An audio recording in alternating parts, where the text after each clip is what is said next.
Alright, howdy do. It is April 26, 2019. Friday, I think? Yeah, this is weird. And, alright, we're back with Zestiria. Yay. So, I think, when was the last time I played Zestiria? I don't even remember. I think it was Saturday. No, Sunday. I think I skipped Sunday last week, so I just did Saturday. We're gonna say I just did Saturday. But, yeah, so because of that, I didn't do as much as I kind of wanted to, but that's fine. I wasn't really feeling like playing again Sunday. So what were we doing now? Right. Okay. I don't think I want to do the elephant right now.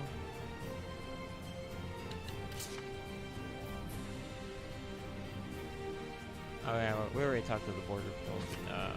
Okay, so the elephant we can do that whenever. We've done all the crucibles that are nearby. Actually, did we do the Saray and Ally one? We did. Yeah, okay, so yeah, we did them all. We could just buy Iris Gems. And Drago, okay. So we need to go visit Sergei in Pendrago and also talk to whoever might be selling an Iris Gem in Pendrago. So we'll do those first and we'll worry about the elephant later. Cause I don't think any of the other things lead to bosses, but that one's a boss and I don't want to deal with it. At least not yet. We'll eventually have to fight it, but not now.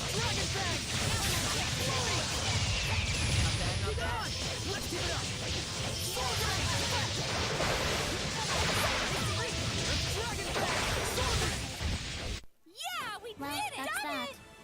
No, Rose is not gonna work. It never works. Okay. Iris Gem hunt time. So we also need to find. Let's see, what was it? Okay, so there's the elephant. I don't think there was actually anything else that's important. Cause like the kids, there's still no update on that, so we don't have to worry about that right now. Let's hit up this save point too. Get it out of the way. Cause you can't save point travel to a save point if you haven't interacted at it yet. So, boop. I don't think we should go this way yet. Oh, it's locked anyway, so we can't. Oh, we can. Alright, well that just leads to the last area in the game, Swampy Land. We'll worry about that later, though. There's a lot to do in Pendrago, so we're going to take care of that first. Ready, Nick Leo? Think you're tough? Ready? Sword flare! Spectacular blast! Rise and rage! Get him!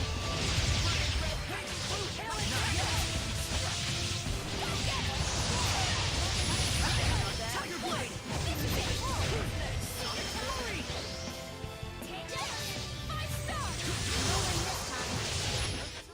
You can learn a lot by running into things. And that's literally how you initiate fights in this game. You just run into them. Did I change the difficulty back to how it was supposed to be? I didn't. I always forget to do that. It's no problem. Don't get careless! Once you deal with that. Ready? Let's keep it up! Sonic flurry! Let's get up!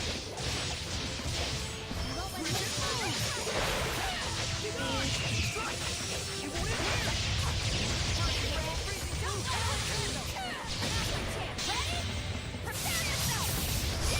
Oh yeah, and there's also Rose's second Mystic Art that we need to get. Ready? Purification complete!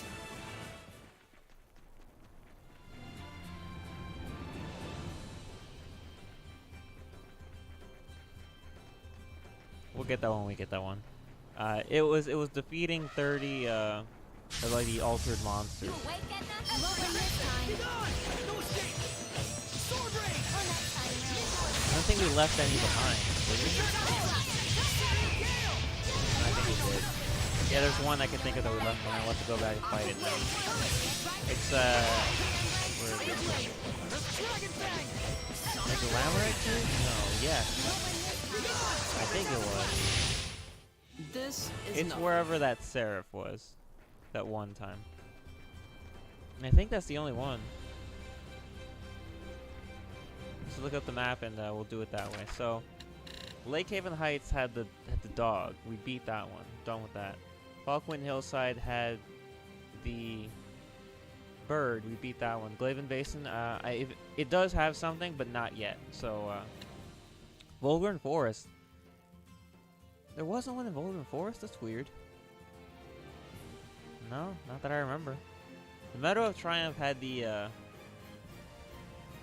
big boar. Herlode's Pasture didn't have one either, which I think is weird.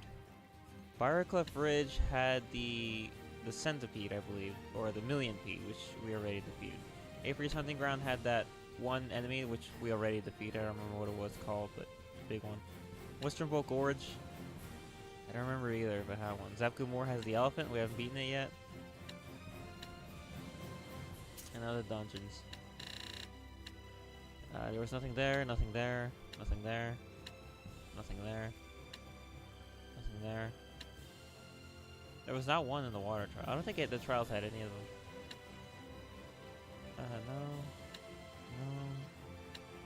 No.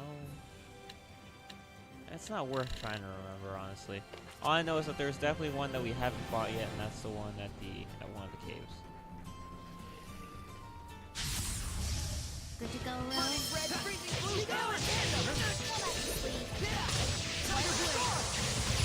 Tiger Blade! Dragon Fang! Soul Drain! Sweet dreams! Be gone! It's time! Howling Blade! Full Tempest! Let's do some fortune telling. Please, pick one. No way. I don't believe in this. This probably doesn't suck. That's a nice way to put it. Ready, everyone? Let's deal with that. Be gone! Dragon Fang!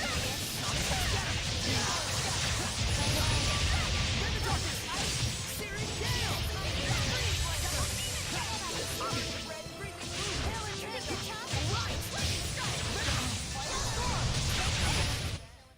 You should be on your guard most when things are going well. Man, we're getting all this grade right now, but it's not like it is going to something. Like when we get the Sarah for this region, it'll apply, but for now it doesn't.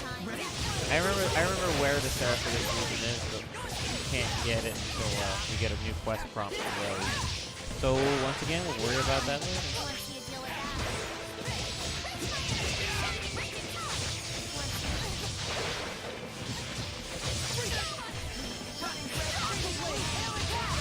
Oh, that is annoying.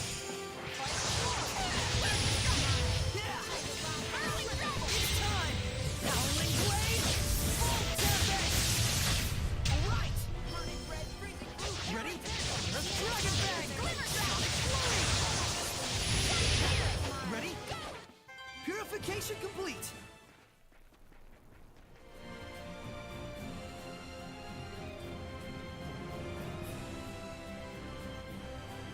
I would just quick jump, but this is the latest area in the game so far, not counting the swamp places we haven't gotten to yet. So these enemies actually provide the best like experience and training.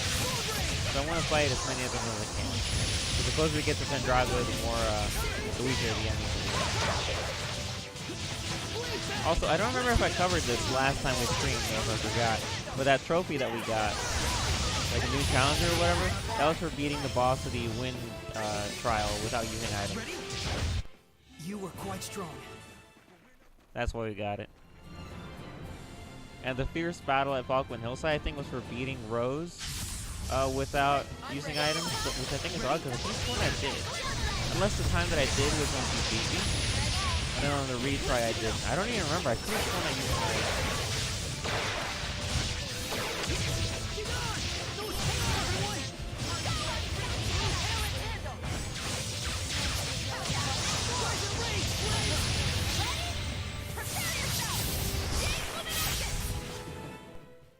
I was clearly the star of that battle. It's easiest to notice.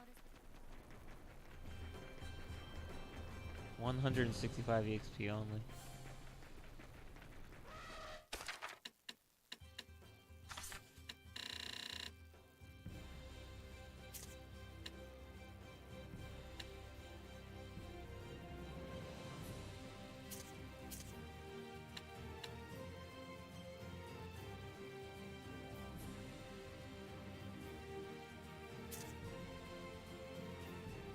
Yeah, okay, this was the one. I don't get it.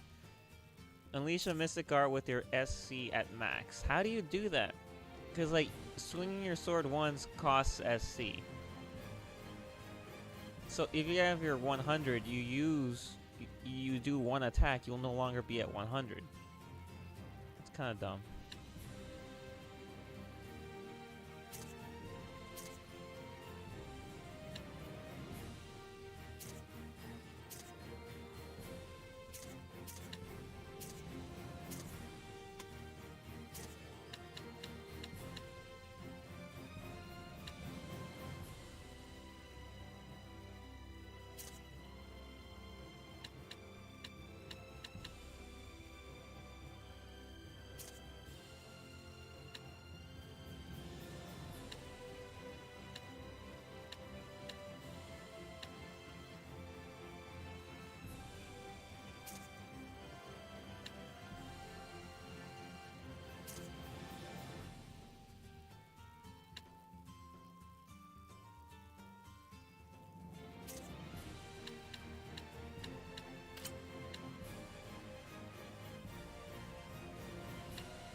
Take bigger steps, that's it.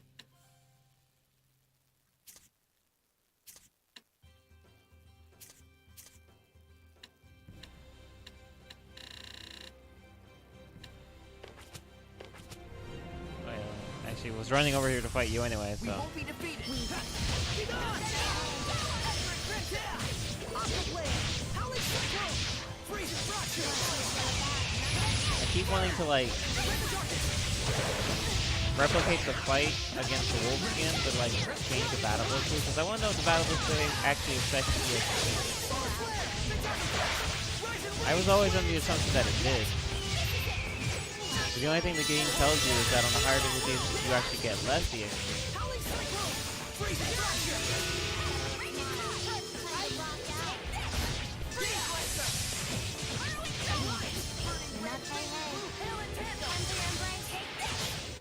I mean, I used to be pretty okay at making food, but now?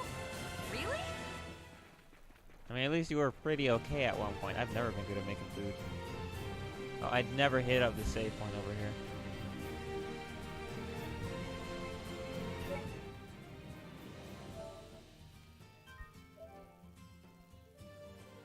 Isn't that funny? I think that should be all the save points in Zestiria. Oddly enough, unless I missed one outside of Logrin, but I don't think there's one outside of Logrin. There is one in Logrin though, so I can teleport right into Logrin if I need to. Oh yeah, we beat the one on the bridge. We did do that. Giant thing. It was actually very easy to defeat.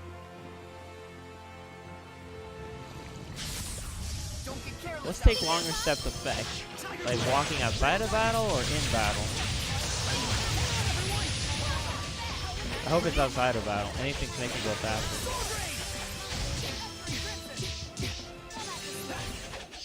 Nice to be able to put my hair up with a barrette. I wish I had like some way to tell.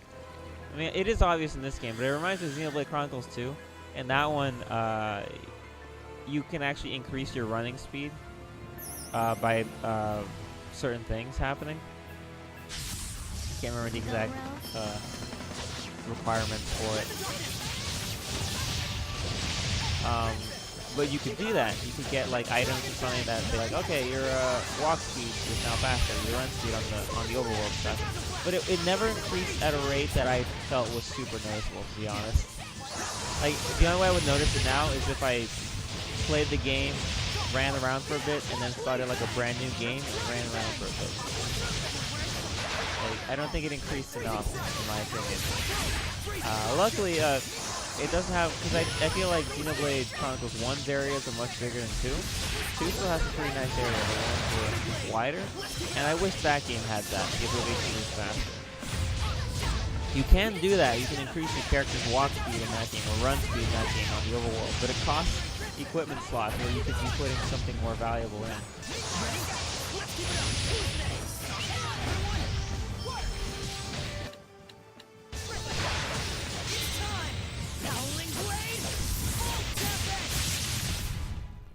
What a formidable opponent!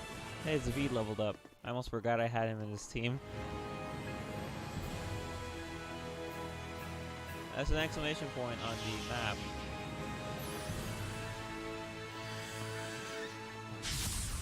Time for battle!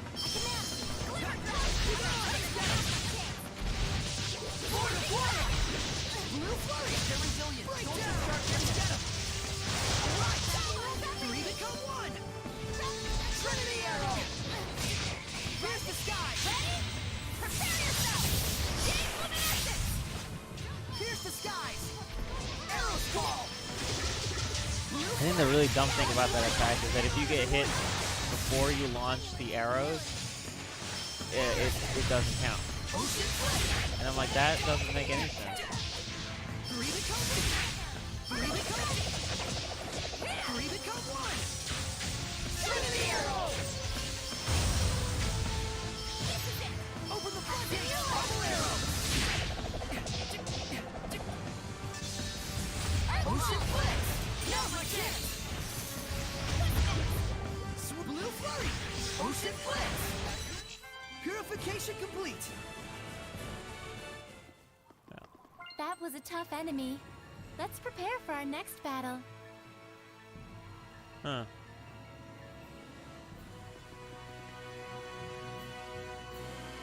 Oh, here's the exclamation point. Is it the turtles? It is. Did I skip you? All right! I finally found where he's located. Hey! Oh, he's dead. Careful! That You story okay? arc's over. Thank yous. I'm a bit weary from my journeys. But it's time to settle the scores. Gotta hurry to the cat's corner.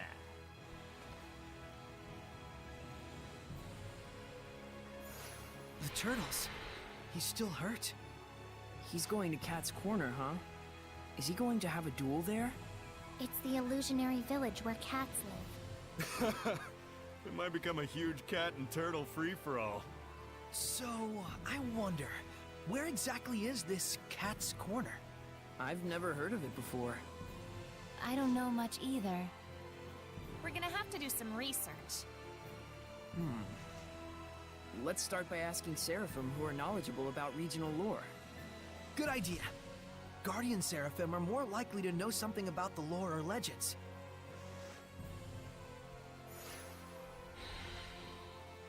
Ah, yes, the cat's corner. I actually do know how to get there. Obviously, because I've played the game before. But they literally don't really give you much to go on. That's all the characters say. And it's like, alright, so go there. But it's not really that bad. It's just, you go back to Lady Lake. And there should be, I think, another quest there that triggers it.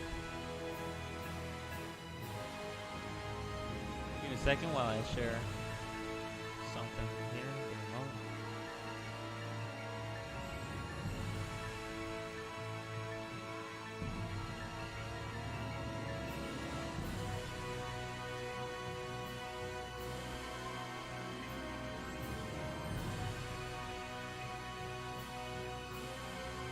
Where's my thingy?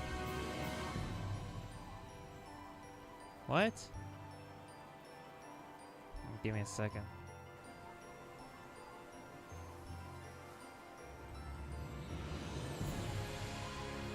There we go. Much better.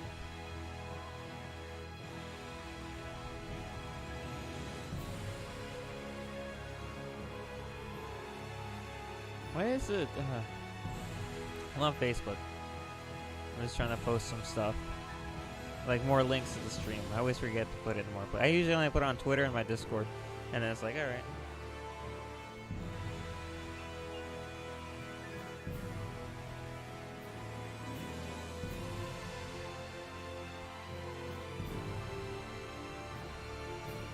Okay.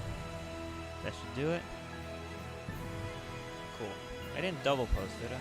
No, I didn't. Alright, cool.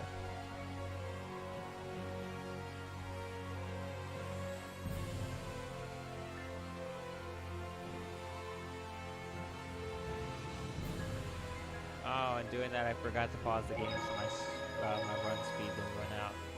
Oh well.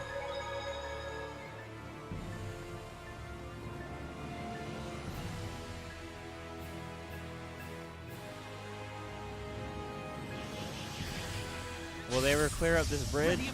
The answer's probably not.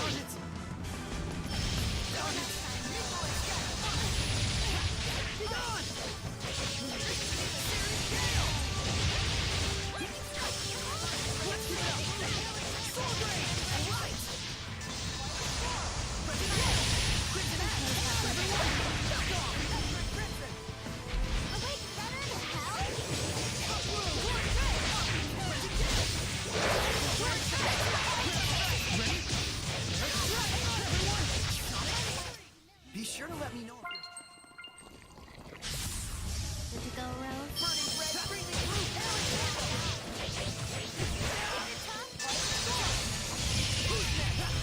freezing strike, freezing fracture. It's time. Howling blade, full tempest. All right. Sleeping Dragon! I want to become stronger as a Sorry, I didn't mean to cut you off there, Mikleo, but we're on the clock. We got a lot to do this stream.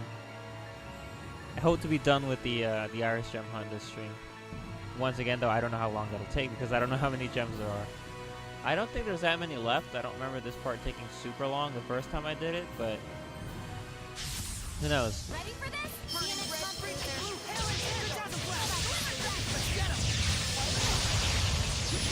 ready? Phantasm blast, searing gale. Burning red, freezing blue, blue bang. Let's keep it up. Prepare yourself! Jade Luminescence! This is it! Rolling this time. Ready? Let the darkness. Rise and rage, flames. Blue bang. You should be on your guard most.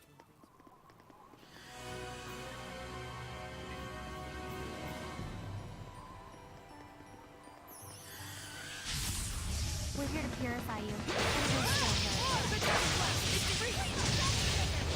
I had probably the best day of work yesterday in a long time. Just because, like, it was a busy day, but not in the way that I'm used to. For once, I was actually second cashier, and I was actually second cashier. Because, like, we have 3 cashier positions, and, like, first cashier needs to be, like, on the cashier all the time, you know? They can't really do much else, unless there's, like, no customers, then they have other tasks they can do. The second cashier is the opposite. They do whatever else is going on. Unless there's too many customers for first cashier, then second cashier jumps on, and third cashier, same thing. But even I've been first cashier for like weeks. Even when I'm second cashier, I have a coworker who's also first cashier. But when he's first cashier, there's a lot of times when he's asked to do something else. You know, he's pulled off of cashier to go do something, and then I become first, and I stay first for the rest of the day, and that happens a lot, and it annoys me big time. Like, I mean, it shouldn't, because, oh, it's my job, but, like, it really sucks. I don't like it. And,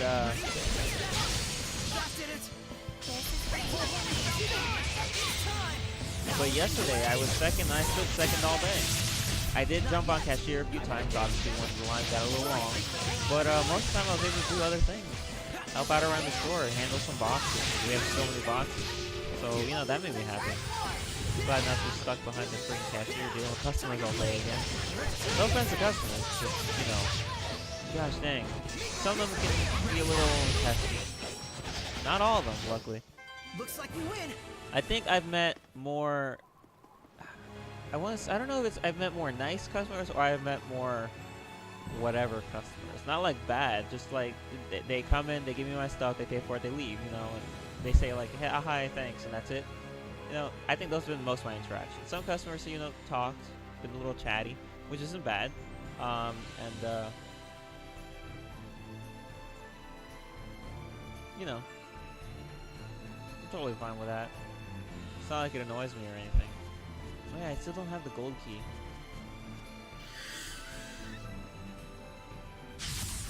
Focus, guys! Low in this time. Ready? Blue, Let's keep it up! better look tomorrow. Ready? Let's get him! Not bad, not bad. See you next month, loser. Where'd you farmers come from? You weren't in this encounter. Dragon Bang! When it's go time, we go all the way! They're snooping. That's what they're doing.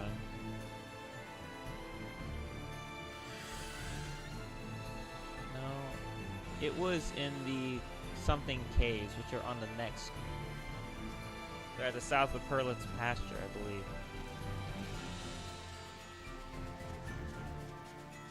Where that unique enemy is.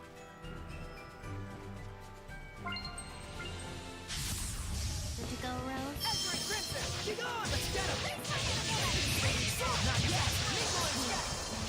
There are a lot more unique enemies at the beginning of the game, at the end of the game, like seriously. There are many. There's an area, there's a map in the game coming up where there's 2 unique enemies right next to each other. After all these beatings, Like, you would there's think they'd learn. there's a path you walk down in the middle, and on your left and right are 2 like paths that go up to cliffs. On both of those cliffs are unique enemies. Those are 2 that I did not fight because I was on level when I passed them, and they were at the end of the game, so I beat the game. It's like I don't want to play it again, so I didn't fight them ever. I think the only unique ones are the ones that drop anomalous orbs. Because we get other orbs as well. We get like blessing orbs from like story events and story bosses, but I don't think those count towards the 30 that we need to get to unlock Rose's second Mystic Art. If we can do that this stream, that'd be awesome, but I don't think we can.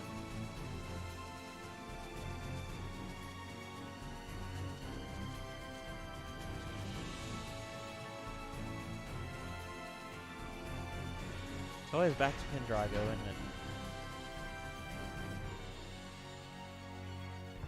We also have to head to Western Bolt Gorge because for some reason there's a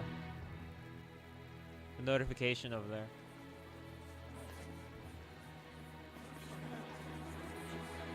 A jeweler who handles iris gems, huh? I think Zod, Let's the head jewelry for Western merchant, Bolt Gorge. trades in iris gems. Haven't heard anything. Oh, that's the guy. That's why we need to go to Western Bolt. And where's Sergei?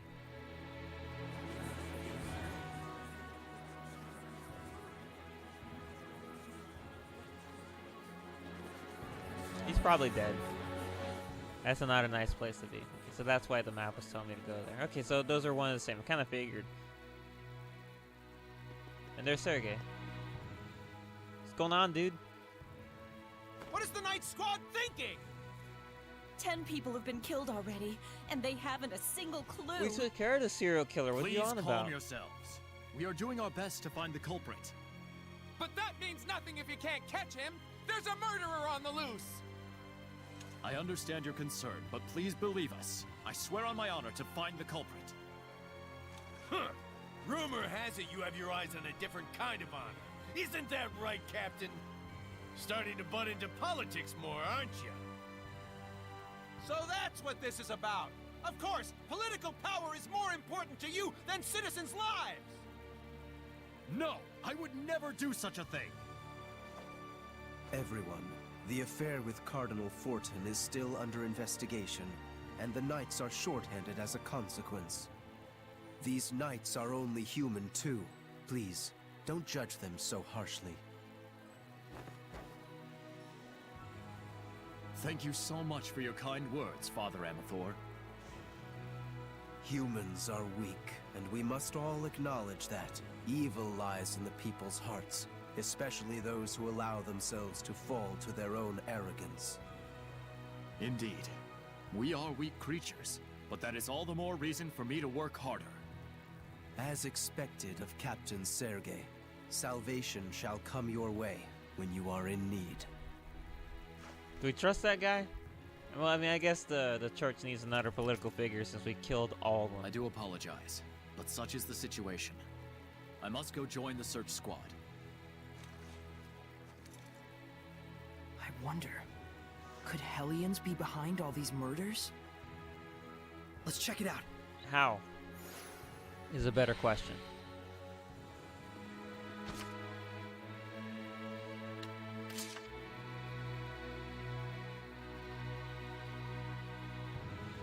Okay.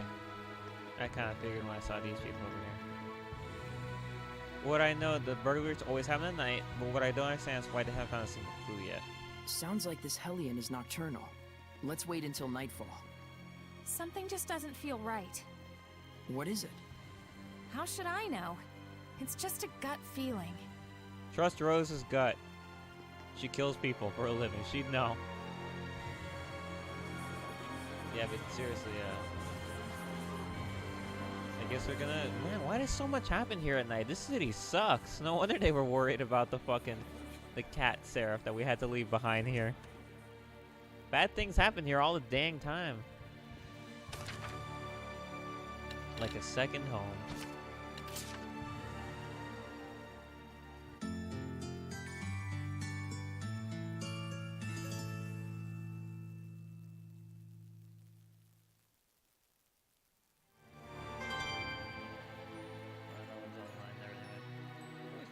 People to watch.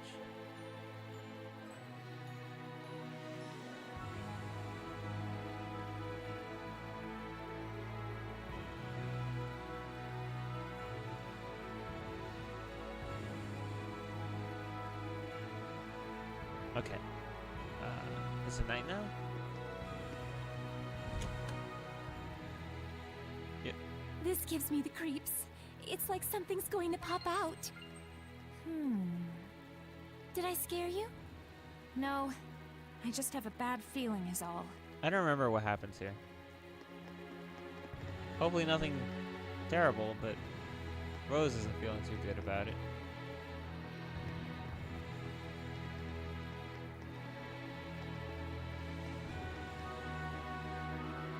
I honestly don't remember what happens.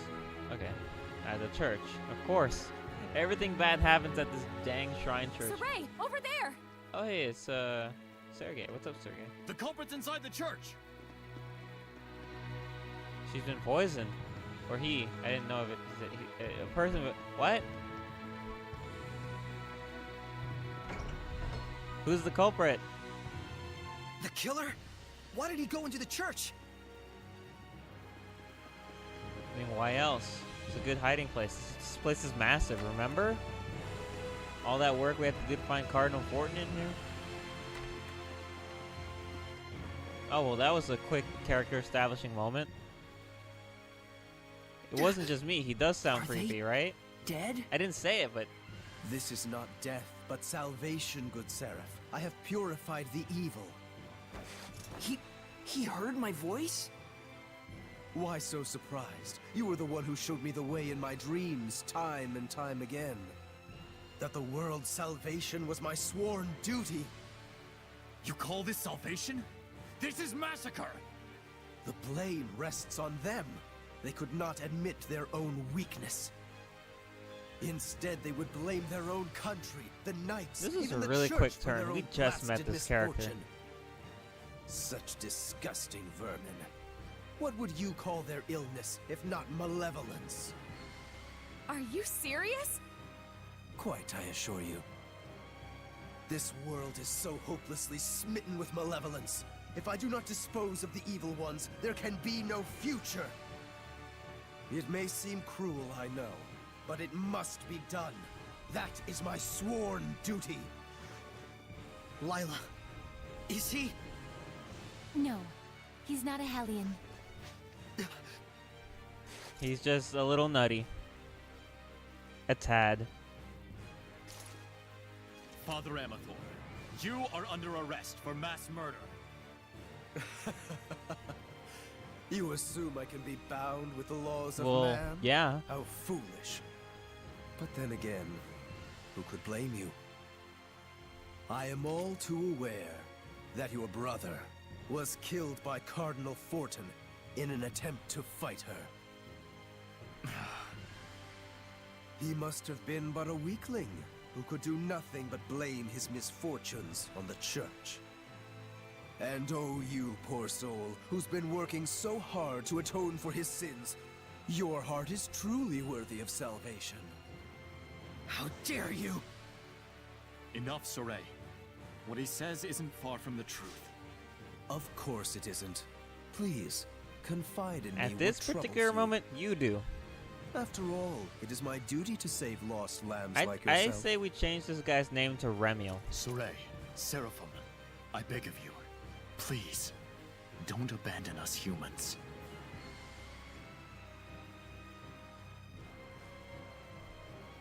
And apparently he was holding a this.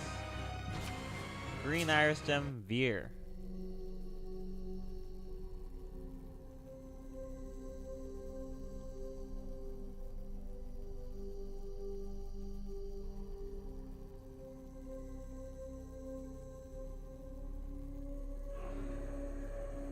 Well, that's not good.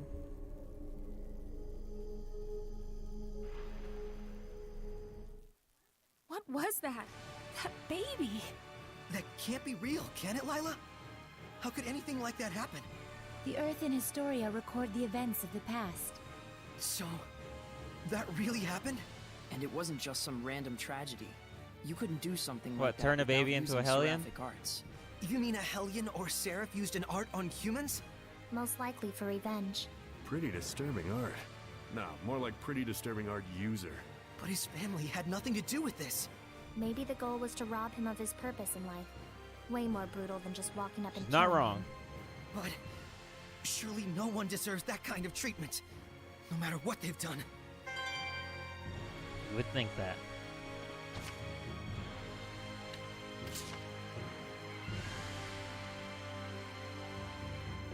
Yeah, she's got a point. All right, so we wrapped up with that. That's Iris Gem numero uno. Now we need to go to Western Vault Gorge and get another one. Actually, we're gonna backtrack this time. We're gonna go to Cambria Caverns, I think is what they're called, and fight that unique monster first. Then we'll go to Western Vault.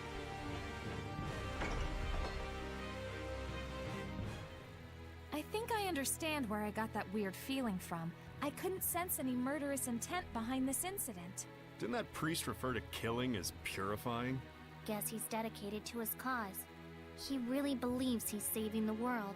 And that's exactly why he had neither built up malevolence nor became a Hellion. That's more disturbing than anything. How could his sense of righteousness become so distorted? Didn't he say that a seraph showed him the way in his dreams? That's probably what caused this. Something so formless. Something formless? Like an illusion? Maybe Misty is behind all this. Even if Simone did have a hand in it, that's not enough to make him atone for what he's done. No matter what the reason, killing is a sin. For him to be able to kill without even realizing that means he's just like a monster. Weak ones, crazy ones, strong ones. There's all kinds of types out there. Yes, but there are people like Sergei as well. Yeah, I know.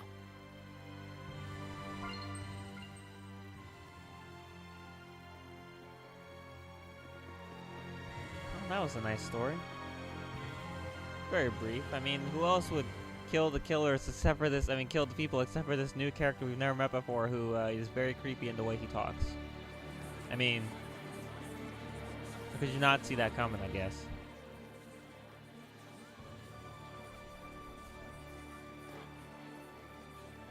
I was about to say, I can always head back to,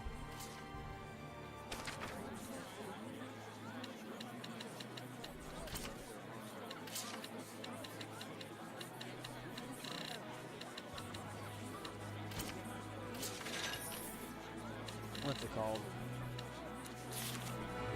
Lady Lake. I was going to continue the adventure in Lady Lake, finding the cat's home, but we do have to go back to Lady Lake later in the story, so I might as well save that backtracking till the game actually wants me to go there.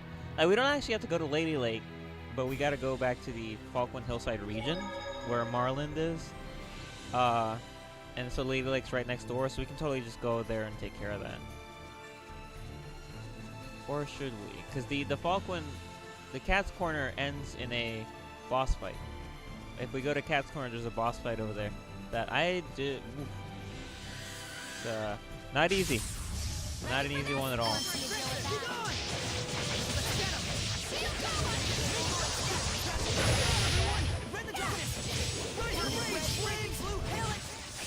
Ain't you overdoing it a bit there, Mixter? No, this is about normal for me.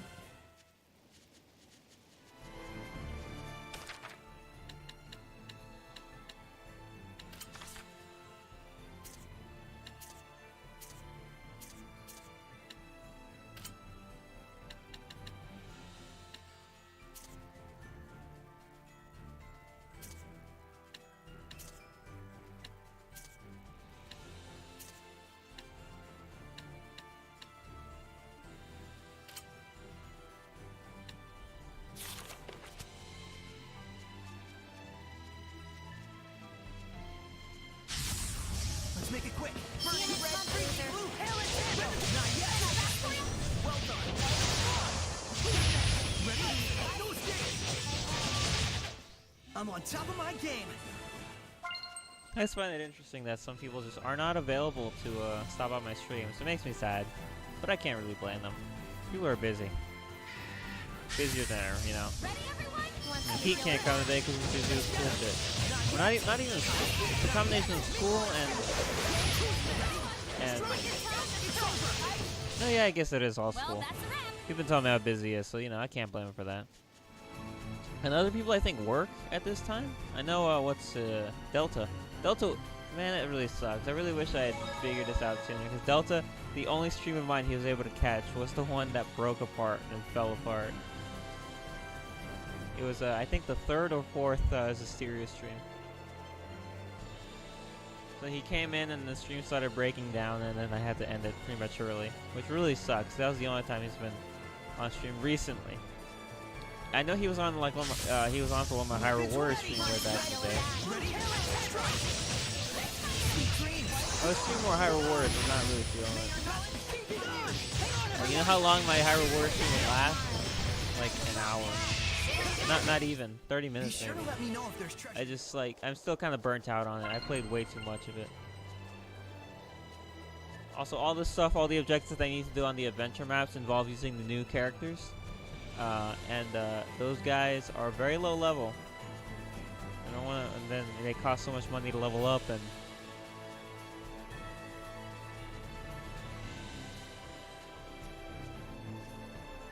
but the only thing I can think to do to make that faster or any more entertaining would be to do a like another Digimon stream. Digimon Story Cyber Sleuth.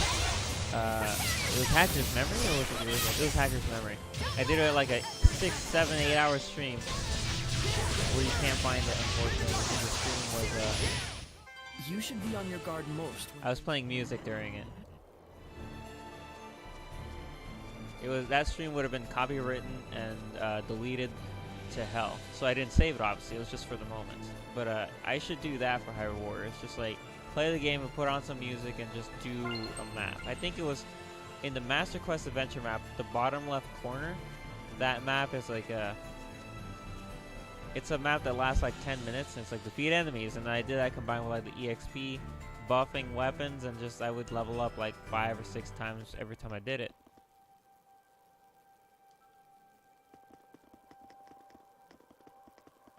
Found it. Totally found it. Keep your focus.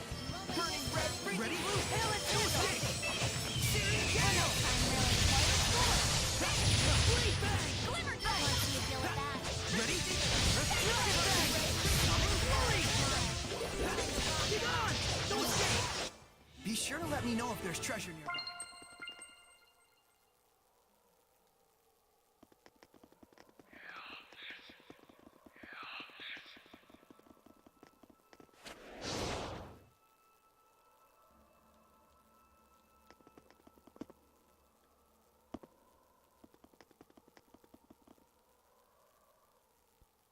Can't believe they really make you go the long way around. It's not cool.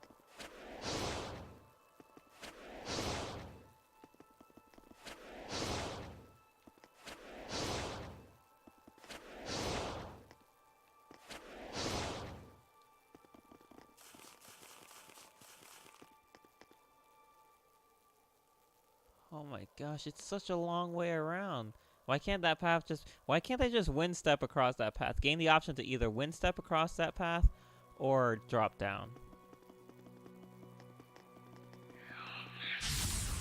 Get ready!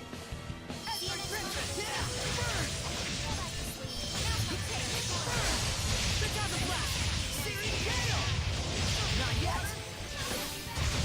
Let's give it up!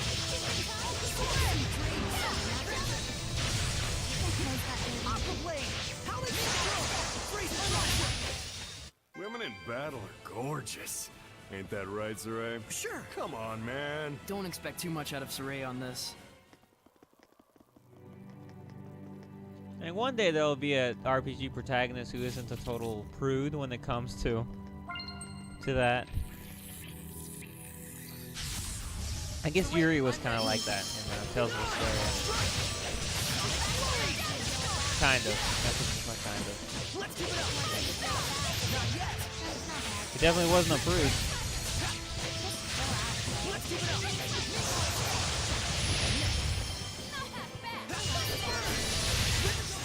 I showed them. I think it's interesting how Tales of Vesperia and Tales of Zestiria, they don't really have much of a romantic arc in them of any kind, at least not one I could think of. There's like some implications, but they're so brief, it's like, oh, maybe that didn't really mean anything, you know? Whereas Tales of Symphonia, it's like, I was gonna say, oh, it's like a dating sim. It's not, but in Tales of Symphonia, you can choose like who Lloyd's most important person is, and in 2 of the cases, it does become romantic. And it's even referenced in Tales of Symphonia 2. And in Tales of the Abyss has a great romantic story arc, or romantic arc that goes over the entire game. It's really good. But this game, yeah, and Vespi don't even have any. Vespi and Zesti don't have any. Zesti, definitely nothing. There's like 1 reference, and that's it. Vespi, a little bit kind of implied there, but it never felt overt. And I know people are like, good, romance is dumb, it should never be overt. But I'm like, if they do it well, I like it. But it was so implied and so subtle, I don't even know if it went anywhere, to be honest.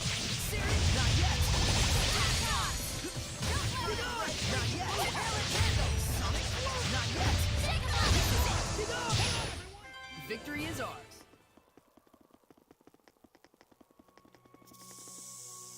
Alright, we're almost there. There are 2 exits? Why are there 2 exits? Alright, the one that takes me... That's where how we went to Byron Clef originally, because the main entrance was blocked by rocks or whatever. That was it.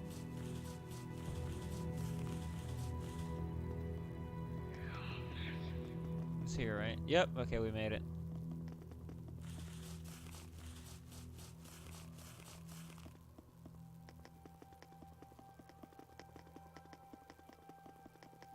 There she is. I like your 9-headed serpent. Level 48, dang. Moxie. It's a 9-headed serpent. This will be tough. So it has 9 heads? Where? Take a gander at the bottom. Ew! His legs are like snakes! Ah, I don't think she was ready for that. This one resists water and earth. Are you kidding me? The 2 Seraphs I brought with me. What are the odds of that, huh?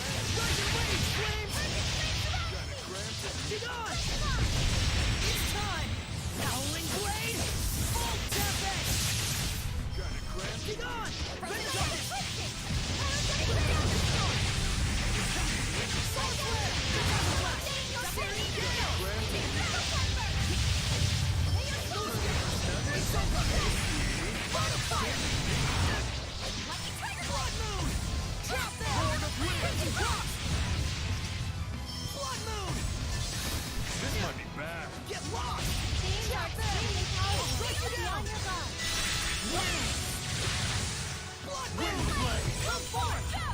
I'm trying to do the Mystic Guard, but it won't let me.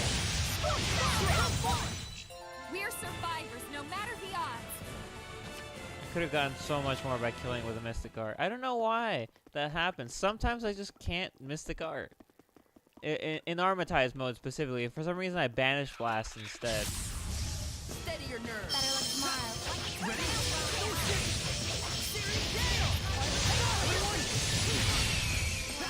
Anyway, it doesn't matter, we beat it. That's all we came here to do. We got the orb for it. Moving on.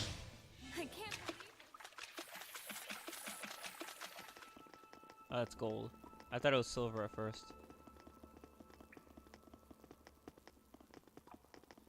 Alright then, so screw that. So we gotta get out of here and go to... It was Byroclef, right? No, Western Bolt. That's where we're going now. There should be like a ladder here, or some vines. Like, they don't even need to explain it. You just have to come back in here again, and all of a sudden, hey, there's vines here for some reason. Like, there didn't need to be an explanation. I can smell So herbs that nearby. I don't need to run around that long. Luckily, Let's get this over with. there's nothing left to do in here. Actually, I might need to come back in the future to get that gold chest, but I doubt it's anything super important. I mean, Not bad. at least nothing worth running through. Oh, I went the wrong way.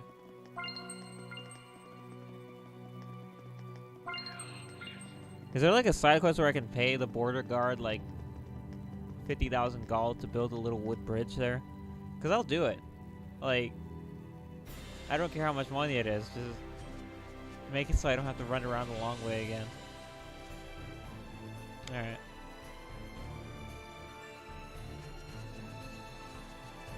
Okay, it's off to Western Bolt now.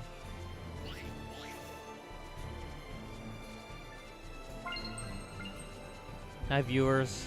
Says I have 4. Let me check the list of who they are. There we go. Good to go, Rose? Abyss Condor, Apricot. Oh, I keep screwing up your name. Apricot Root Fruit. Commander Root. Doja 1337. Purple Zebra Production. How do you read this one? R3 Dros 3? Redros? I don't know, maybe it's supposed to be an E and T. Or Tade. It says 4. It says, Yeah, but Twitch, I've always thought it was odd how it counts viewers. I don't know if anyone else has streamed on Twitch. But, like, it says 4, but if I click on, like, the viewer list button, it shows 1, 2, 3, 4, 5, 6, 7 names. My assumption is that it just means that you only have 4 real viewers, and the ones that aren't counted are like bots. I'm like, alright. Well then don't list them. Splendid job, Saray. I don't know. Well, whatever. Unless some people actually popped in, yay! You don't have to chat. You can lurk if you want, that's fine. That's what 99% of people do anyway. Like, I think even if you go to like a really... Actually, that might not be true. But I like to feel that if you go to a really popular, or not really popular, like a more popular streamer, they like, and you look at their chat thread, it's like the same few dozen people, but then you look at their viewer list, they have like a few hundred watching them. I think that's generally how it is. Most people don't really talk, they just watch. Which is totally fine. Especially if you like have no, what's the word? Knowledge of the game being played, and like you don't really care, then and you're just there to support or watch your favorite streamer or whatever. It's fine. I don't watch streamers as much, honestly. I used to more often, but like the thing about live streaming is that it's such an in-the-moment thing. It's like it's more fun to watch a live stream when it's happening, because then you can interact. But at the same time, live streams are like uneditable, really. It's like it's all raw everything. Ow. So like right now I spent the first like 30 minutes of the stream doing a bunch of pointless random encounters. And like if it was like a Let's Play episode, I would have just skipped all that. And like the game would have started in Pendrago where I did the important little side quest event. And all that kind of stuff. Or like in like if like gosh, I can't even think about it. Like streaming a game like Final Fantasy 9 or even Xenoblade Chronicles is like, gosh dang, I can't imagine how it would be to stream that entire process because there's so much running around and so many random encounters. I think that it would probably bore a lot of people. You know, I mean, the games are great, but gosh, people must have patience. It's funny I say that because I watched I watched 2 people play through the entirety of Xenoblade Chronicles. One was a live stream format, and the other one was a Let's Play format. So I think they were a Let's Play format. No, Nice I think they to be were a able live to stream put my format hair too. up with a barrette, right? What's a barrette? But You don't know what a I barrette watched is? them in Were archive. you born in a barn? Have you been living under a The rock? thing that made it easy is that I watched it in archives. Yeah, so I could use YouTube's like 2 times speed to get through like when they were doing a bunch of random encounters. But I can't imagine how to. The only thing I really watch in live streams in their entirety live and I enjoy is like speedruns, which my sis recommended I watch, or she was talking about the Saray, I'm ready. most recent GDQ event, I think. They did a Super Mario Odyssey speedrun. I've been watching that very slowly. I pop it in for like 10 minutes and then I go do something else. But it's good so far. I think it's pretty funny because they did something in the live stream where they got to the in the speedrun where they got to the Lake Kingdom, I think. And you start the Lake Kingdom of Super Mario Odyssey facing like a pool of water, obviously, and off to your left is the wall, and beyond that wall is the rest of the level. And what you need to do when you originally play the game is you need to dive into the water in front of you, and there's like some stuff you can do underwater to open a path, an underwater cave that goes around the wall, but it's possible to just jump over the wall. It's really hard to do apparently, but you can do it unless you're a speedrunner, and it's not hard at all. But the crazy thing about that is that I read this.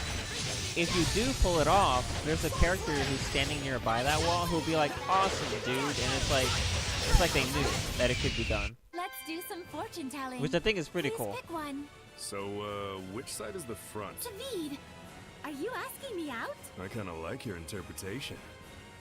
I mean, that's all that he talks about, so it's not so much an interpretation as it is a statement of fact.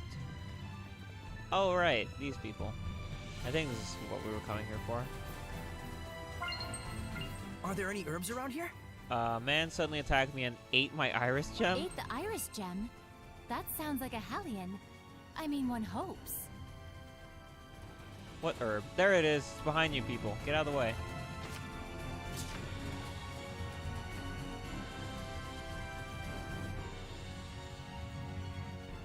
I did not expect that to be the way that this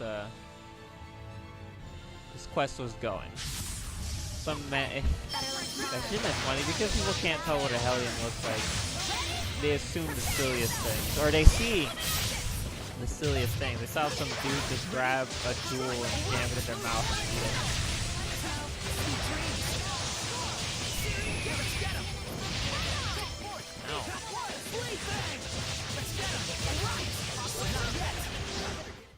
You can learn a lot by running into things. I would say knowing my, actually one of my, okay, so there's someone in the chat, you know who you are, who are not on the stream, who I've talked to about this game so much, and like, good God, conversations we have about this game go on for hours.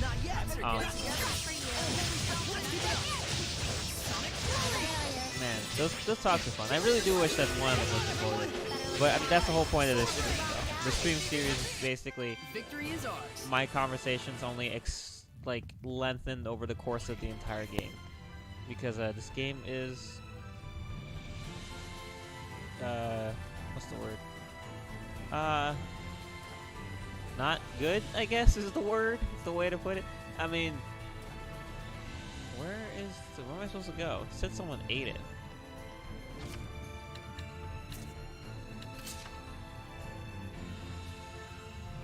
Sour West Stronghold. So are we just supposed to run around until a unique enemy pops up? I don't know what you're talking about, 60 eyes. Yeah, me neither. But seriously, honestly, I enjoy it. Like, I think it's an interesting thing because as I've been streaming the game, I've been having fun, and that's mainly because Tales of their gameplay formula is amazing, you know, and it's fun. And this game gives you a big twist on it, on how the gameplay works, and I like it. I like the changes that they made. It's really fun. I enjoy it big time. So at its core, the game is fun to play. It's everything else surrounding that that's questionable.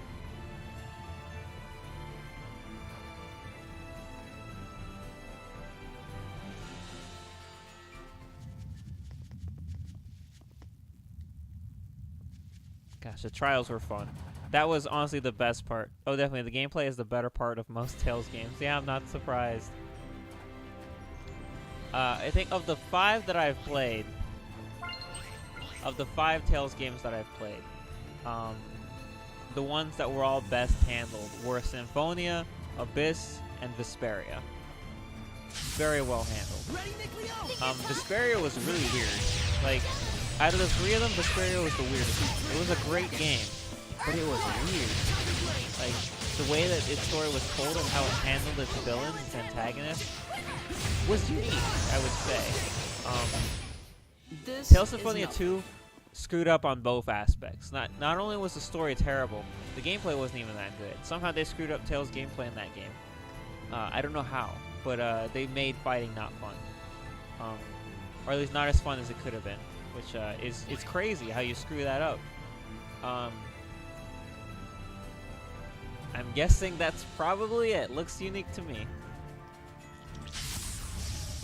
Small fries. Which one's my favorite? Oh, Symphonia, right?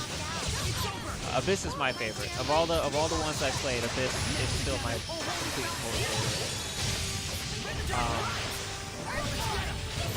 Symphonia is cool. Symphonia is great. Symphonia, it's like, I'm trying to think. Would I put Symphonia second or Vesperia second? I think I'll probably put Symphonia second. Because I think everything was great about Vesperia. There is one thing about Vesperia that I didn't like super much, and that was that the second villain was just random. The game had 3 arc villains. The second arc villain, it didn't make any sense why he, like, you didn't know anything about this guy, and all of a sudden the game's like, oh yeah, by the way, he's a bad guy, and then he became the second arc villain. And fighting him was a bit annoying. Not his boss fight against him, even though his boss fight was tough, and it's one of the few times that I wiped in Vesperia was fighting the second villain. Should I say anything spoilery about that game? I don't even remember if you watched it, but the second villain was pretty random. How they didn't put enough time into developing him before revealing him as a villain, I felt.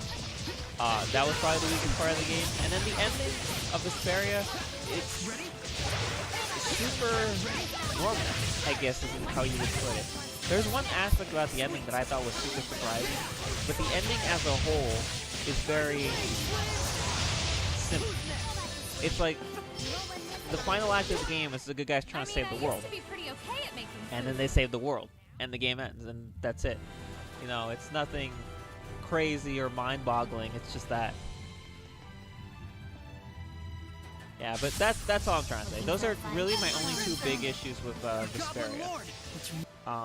The ending is a little plain, and the second villain was completely unprecedented. Figured you'd say that.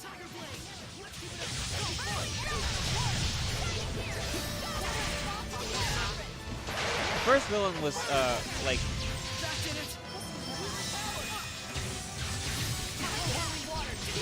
the first villain was basically a Saturday morning cartoon villain kind of thing. But that's how the Tales games generally start. The first, like, the stakes don't really get super heavy until a good ways into them, I feel. Like, I mean, even if the beginning is a little heavy.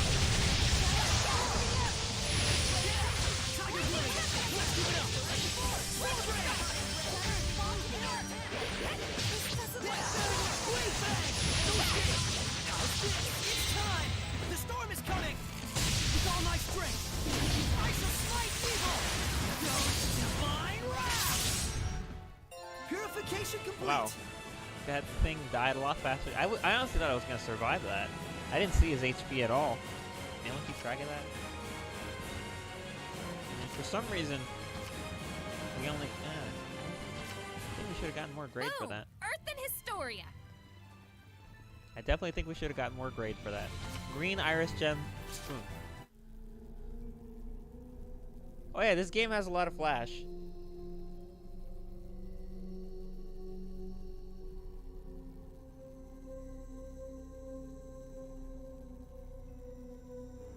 It's funny you say that about Berseria, because that's exactly what's up with Zestiria.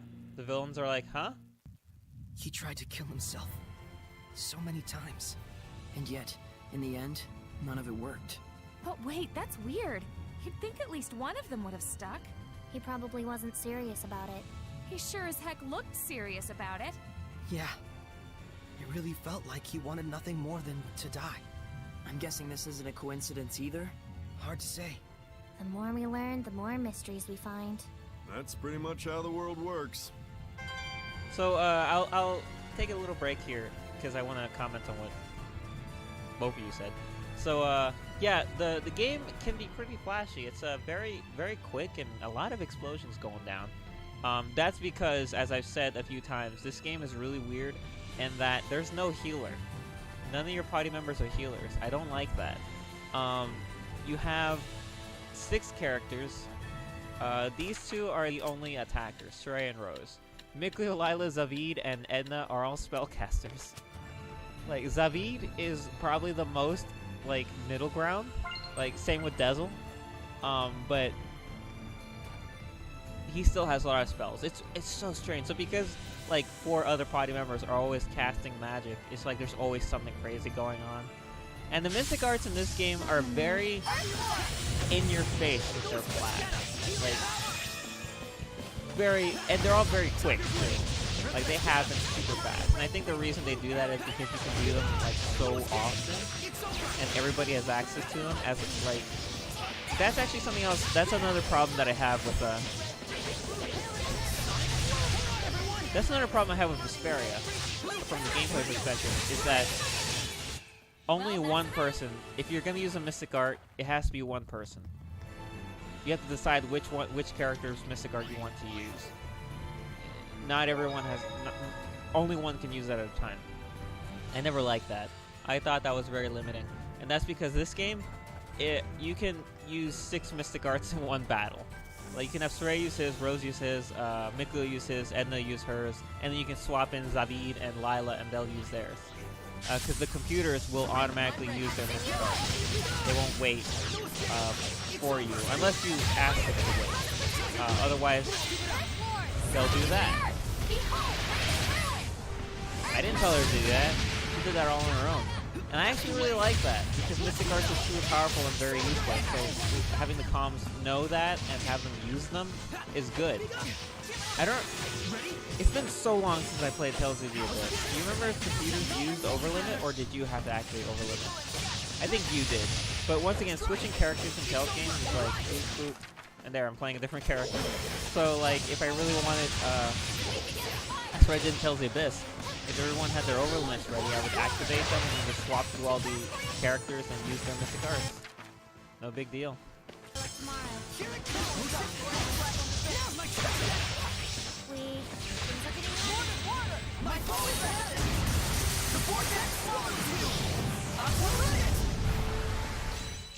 Looks like we win.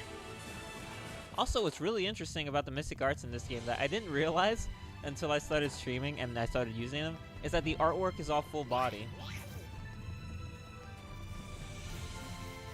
Like, if you remember Tales of the Abyss, yeah, I don't think Tales of Phonia had that.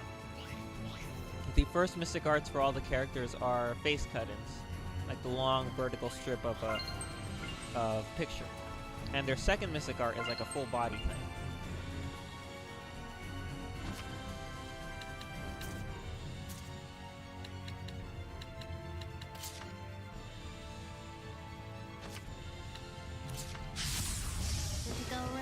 Oh yeah, though, that did suck about Tales of the Abyss. You played the Tales of the Abyss 3DS version more than I did. Is it still prevalent there? Because there was an issue with on the PS2 where if you cast mystic arts in a certain way, for some reason they would stop each other. No one can stand but me. Oh, David, you ruined it, you son of a bitch. But yeah, in Tales of the Abyss, if you cast mystic arts in a certain pattern, I don't remember what it was. Some mystic arts prevented others from happening. I think mainly it was Jade. Jade, if you did something in a certain way, he would not be able to cast Indignation or Mystic Cage, I think it was. He would just be stuck in the spell casting state the whole time until his overlimit ran out, and like nothing would happen until you canceled it. He just wouldn't cast it, and it really sucks because Mystic Cage and Indignation are kind of awesome. So, you know, I want to say Tyr had issues with that too, with casting, what's it called? her first Mystic Art. What were Tears Mystic Arts called? Innocent Shine or something like that? You should be on your guard most when things are going well. Because I think that one required holding A, but Tears' second Mystic Art, all it required was casting Judgment, and it would automatically go into her second Mystic Art. So I don't think that one had any issues. This probably doesn't suck. I think it was just Jade.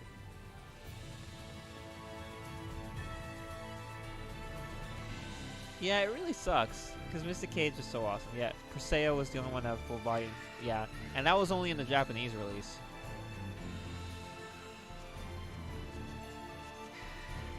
I'm kind of happy that the Tales of Symphonia remaster, the Symphonia Chronicles bundle, has all the Mystic Arts available. And new artwork, but I kind of wish that they let you use the old artwork, because I like the old artwork. Actually, is it new artwork, or is it just the same as the old one, but now colored?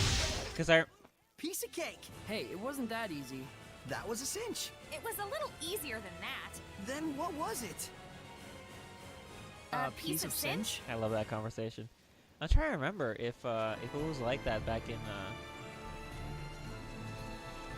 Tales of Symphonia. Like, are the Mystic artwork totally new, or is it just colored? Because in the original Symphonia, the art cut-ins were not colored. They were like single tones, right?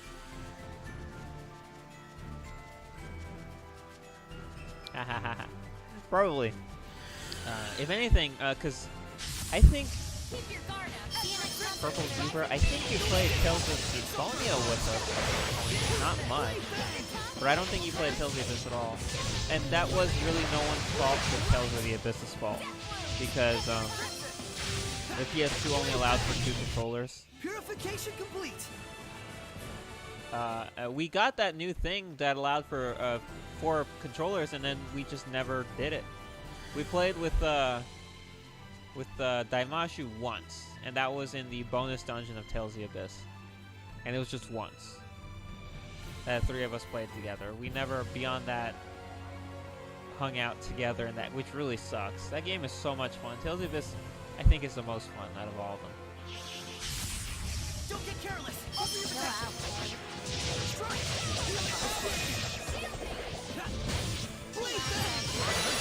You know, oh my gosh, Tales of Symphonia 2 ruined Mystic Arts also. Like, modern Mystic Art, which, by the way, they only had 1. They didn't have 2 Mystic Arts in that game. How dumb is that? Modern Mystic Art is very simple. I was clearly the star of that what was it called? I don't even remember. But the one where she holds the thing up in the air and it hits all the enemies and heals all your allies. Simple, basic, okay, whatever. Emil's Mystic Art is actually really cool. I actually really like it. I forget what it's called though. I think it's really cool. It looks cool. And then his second Mystic Art, which isn't really, it's an extension, only works while you have Asshole Emil, the red-eyed one, and that's Ain Sof Hour. When you lose Asshole Emil and you control Pussy Emil, the green-eyed one, you lose access to Ain Sof Hour, which I think is kind of bullshit. That said, Ain Sof Hour is pretty useless. It's honestly really useless. It barely hits enemies and it doesn't do a lot of damage. It's like he's throwing a gigantic ball of darkness and it somehow misses everything.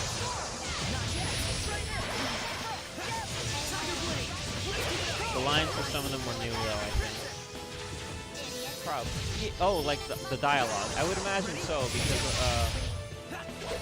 like those moves were only in Japanese.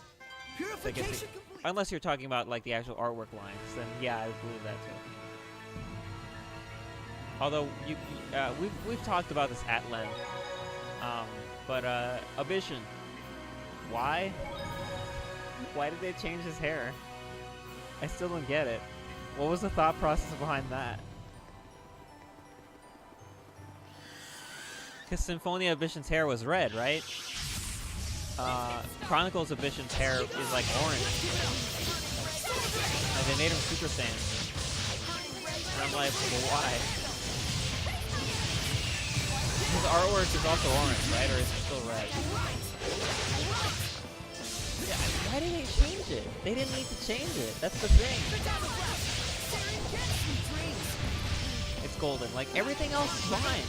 Everything else, like, in the game was relatively the same. Like, I don't think anything from the game has been changed except for that. Huh? I could be wrong. Let's go. You might know more about it than I do. Actually, something I wanted to ask.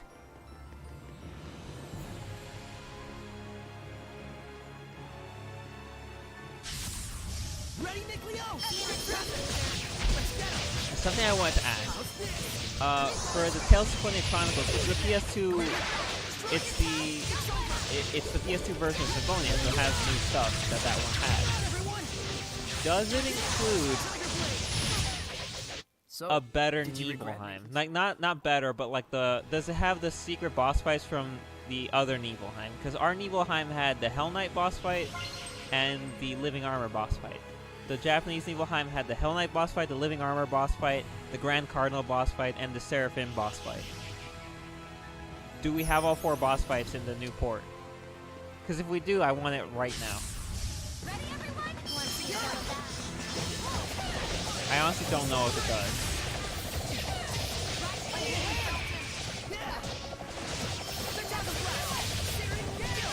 It better have it.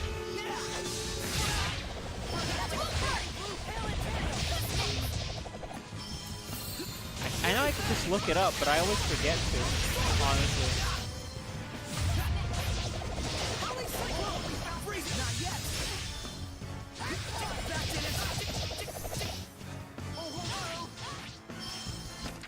That's what I get for not paying attention. A little fairy hitting me in the face. I don't remember, but I'll look it up. I mean, it's a port of the PS2 international port that had the new content, so it better have that stuff. It doesn't make any sense to take that out.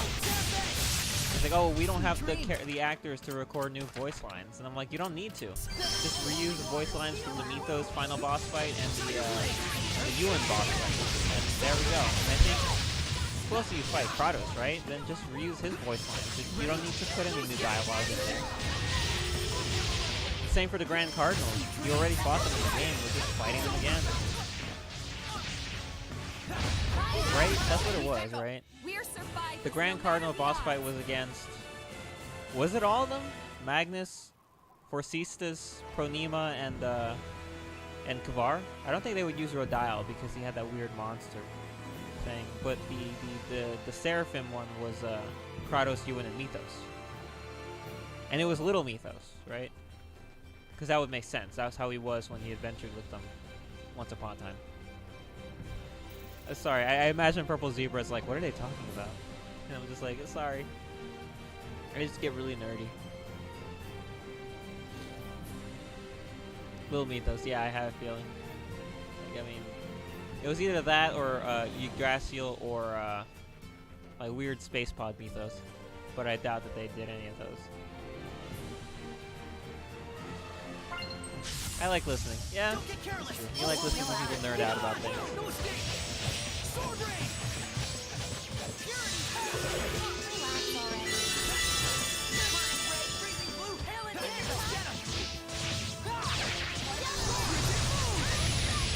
I don't know if I'll hit it this stream, but we're kind of about to hit one of the worst parts of this game. Oh my god. If we get there, I'll be so... I forget the order of operations once again. There's a really amazing part of this game. The Glaive Invasion revisit is coming up, but at the same time, terrible parts of this game are coming up, which are the boss fights against 2 of the main villains of the game. They're terrible. The fights are okay. The enemy's mystic arts killing you all the time, not okay. But the story context is the worst part, honestly. Because like I'm pretty sure Purple Zebra knows this, that it can't just be about the protagonists. You know, you have to have antagonists that matter, antagonists that are interesting. And this game does not have good antagonists. I like your moxie. What is up with that shining Hellion? Jeez, it looks so heavy too. You'll ride in agony if you get stomped by it. I don't want to. Uh oh. Oh, that hurt. Shit, it's a dragon? wind. Wind is the only thing affecting it, of course. Dragon Bang! Sonic Flurry! It's time! Howling Blade! Volt Tempest! Blade Bang! Built Zestiria! Wind Blade! Whirlwind Slash! Razor Vortex! Oh, it does? Oh my gosh, can they please port it to PS4 right now? Like, I would love to have it on Switch, but at this point I'll take it anyway. I wanna do those fights. Oh, I don't think I saved the game. If I die here, I think it's a game over.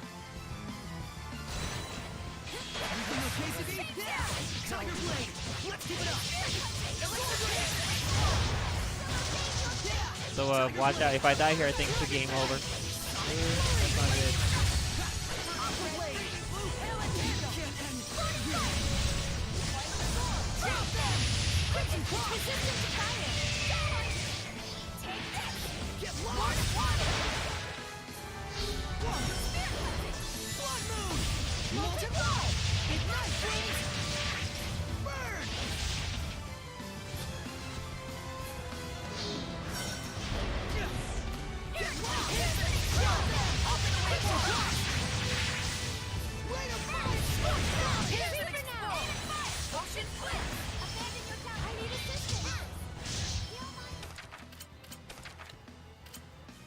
I'm so happy. Like from like a contextual point, it's like obviously it should have those bonus fights. But I didn't know. I wasn't 100% sure because I never looked it up.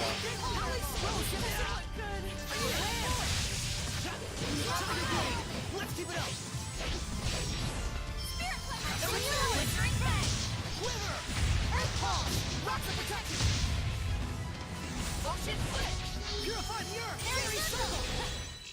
What a formidable Hey, we did it. I was a little worried about that. Everybody leveled up and we got... Is this the last one? Oh, oh! He was a Seraph. How careless of me. Turning into a hellion. Plot twist. Are you alright?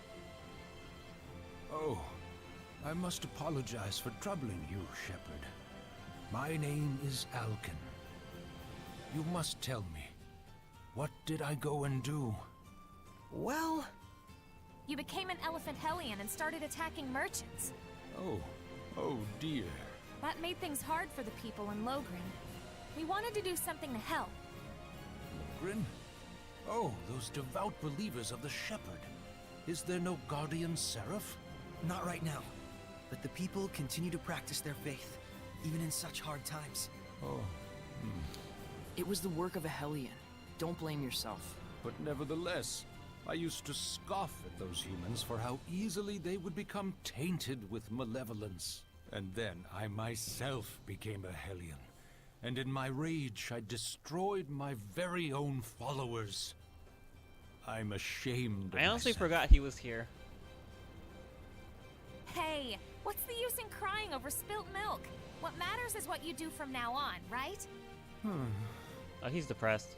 I'd wager you have a considerable amount of power, Alkin. Could we ask you to give your blessing to Logrin? We'll find a vessel ourselves. I may be able to use the tower in Logrin as my vessel. Assuming devout and pure humans have been living there. Okay. Please let me ask of you, so that I may atone. Thank you. Don't worry. We're sure it'll all be worth it. And if not, we'll just turn you back into an elephant. Easy.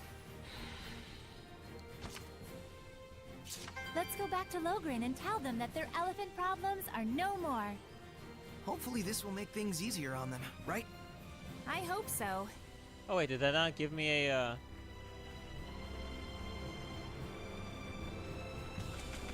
Oh, I'll probably get it back in town. Okay, I was like, wait, where's the Iris Gem?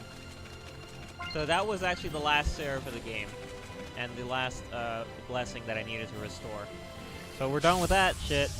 Which obviously means we're at the end of the game, because I mean, I got nothing else to do. Because the villains in this game suck. So one of the villains, Fox Dude, is super irrelevant. Like, he's supposed to be relevant, obviously, because you meet him first in the game. But he just doesn't appear. He appears like 4 times in the entire game, and 2 of them is right away at the very beginning. Another is in the middle, and another is at the end. The other villain, the traitor, Blue Valkyrie lady. She should not have been a villain because they don't do anything with it. Let's do some fortune telling. They're like, oh, hey, here's this character. So, which She's a villain. Oh, you killed her. All right, moving on, and that's it. Like, she just should not have been a villain. There was no reason to make her a villain. Didn't make any sense. Third villain, Simone, the evil seraph. I don't know. I still don't get what... I still don't completely understand why Bezel was a bad guy, but... Simone just... She's just crazy. She's just serving Heldalf because she believes all she brings is misfortune, and then you don't even kill her. She's the only villain you don't kill. You just kind of reveal to her that her whole life is a lie, and you leave her in a depressed state. Okay. And then Heldalf, of course. Heldalf actually has the most development out of any of the villains, and it's not because of the game's primary story. The Iris Gem.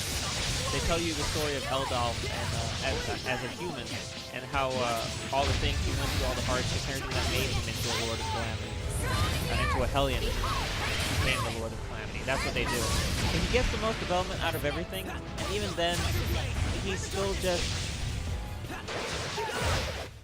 I want to rule the world. That's really it.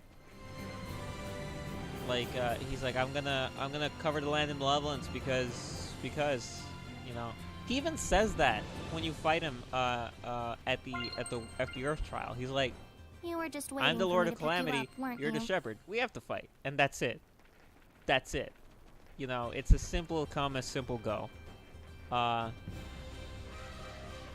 think killing him is a major character moment for Saray, but even then, like, if he's the best this game has to offer, and I'm not skimming on any details, just in case Purple Zebra is like, well, I'm pretty sure there's more to the villains than that. No, there's not.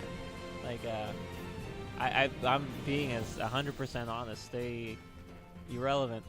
And that's it. Those are the 4 villains of this game. Irrelevant Fox Boy, unnecessary Valkyrie Lady, just kind of there, Evil Seraph, and then Kitty Beard. Okay. Vesperia's arc villains were at least much more interesting. Like, who was the first villain again? Barbos? I like Barbos. Once again, he was like a Saturday morning cartoon villain because he was just so simple and everything. But he did his job. He was a good introductory arc villain. And second villain was a bit weirder. He had some faults, but I still enjoyed because he was such an asshole that beating him just felt rewarding. And the final villain, like, holy heck, he was really interesting. And the recurring villain in that game, what was his name? Crazy Man.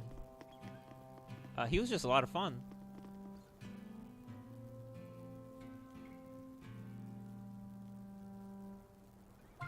Oh, I just noticed that's Egil. Egil, find anything I knew that. interesting? Sure did, boss. Remember how you were looking for Iris gems? Oh, did you find one? Earth and Historia! Did you find one?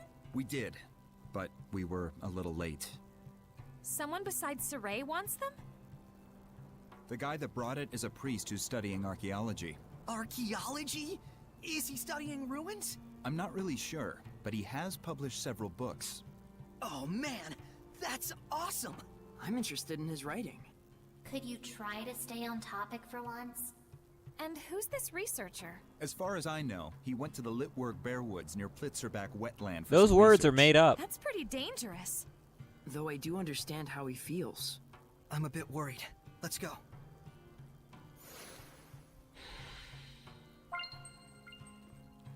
Sorry, that might have been a little too unnecessary. But you have to admit that was pretty funny, right?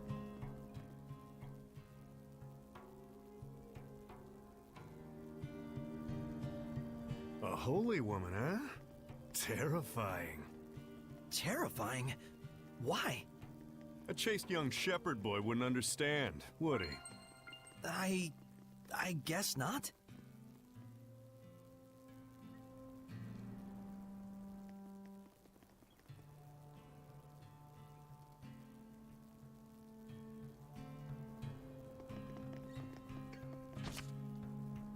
my grade here look like now? Level 8. Set boons. Okay, Traveler's Repose, Sanctification, Traveler's Guide. Drop rate boost, Miracle of Life. Yeah, we'll call it with that.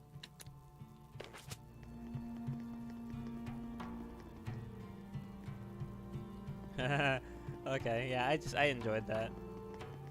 Like, not to make fun of the Geel. I think those are the only side characters who actually matter in this game. No. Yes, actually, yes. The Sparrow Feathers, or the Scattered Bones, however you want to call them. Because they do something that Sergei, Alicia, and everyone else fails at. They appear. They keep appearing in the story. That's the problem with a lot of the supporting cast in this game. They just don't appear in the story.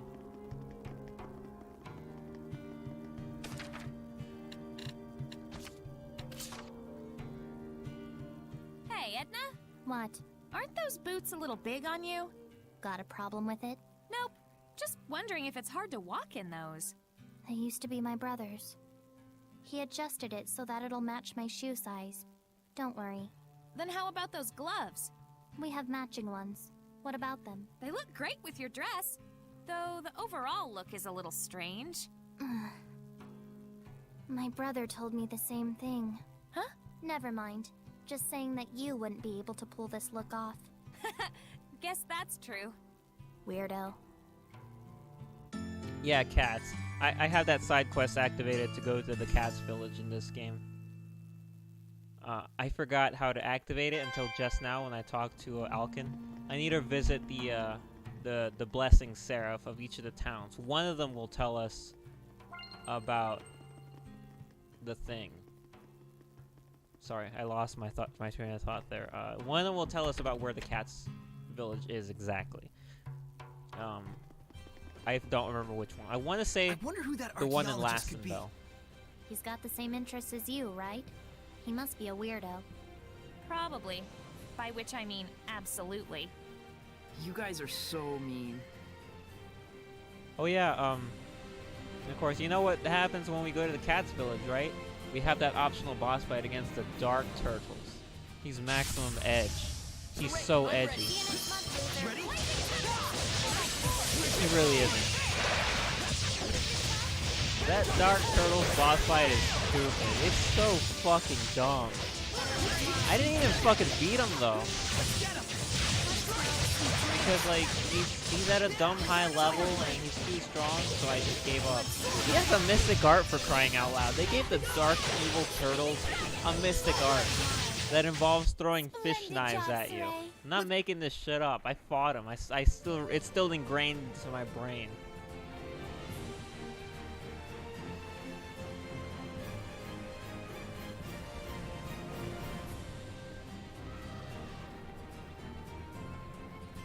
Actually, you wanna know what's one of the dumbest things I've ever seen? It happened recently, and I don't understand how anyone allowed this to happen. All right, so you guys gotta. Here's the context for it, because you're not gonna believe me. All right. So I watch a lot of toku. You know, I watch Kamen Rider Sentai, whatever. I also watch Garo, which I talk a bit about. But basically, those things. It's about a sacred order of knights hunting down evil beings that prey on humans. That's the best summation I can give to it. And there's a movie for one of them. And as the main character is going through a hideout killing a bunch of mooks, he's stopped by a bunch, and these guys are all dressed like mafia dudes. They have the black suits, the black fancy suits, and the shades.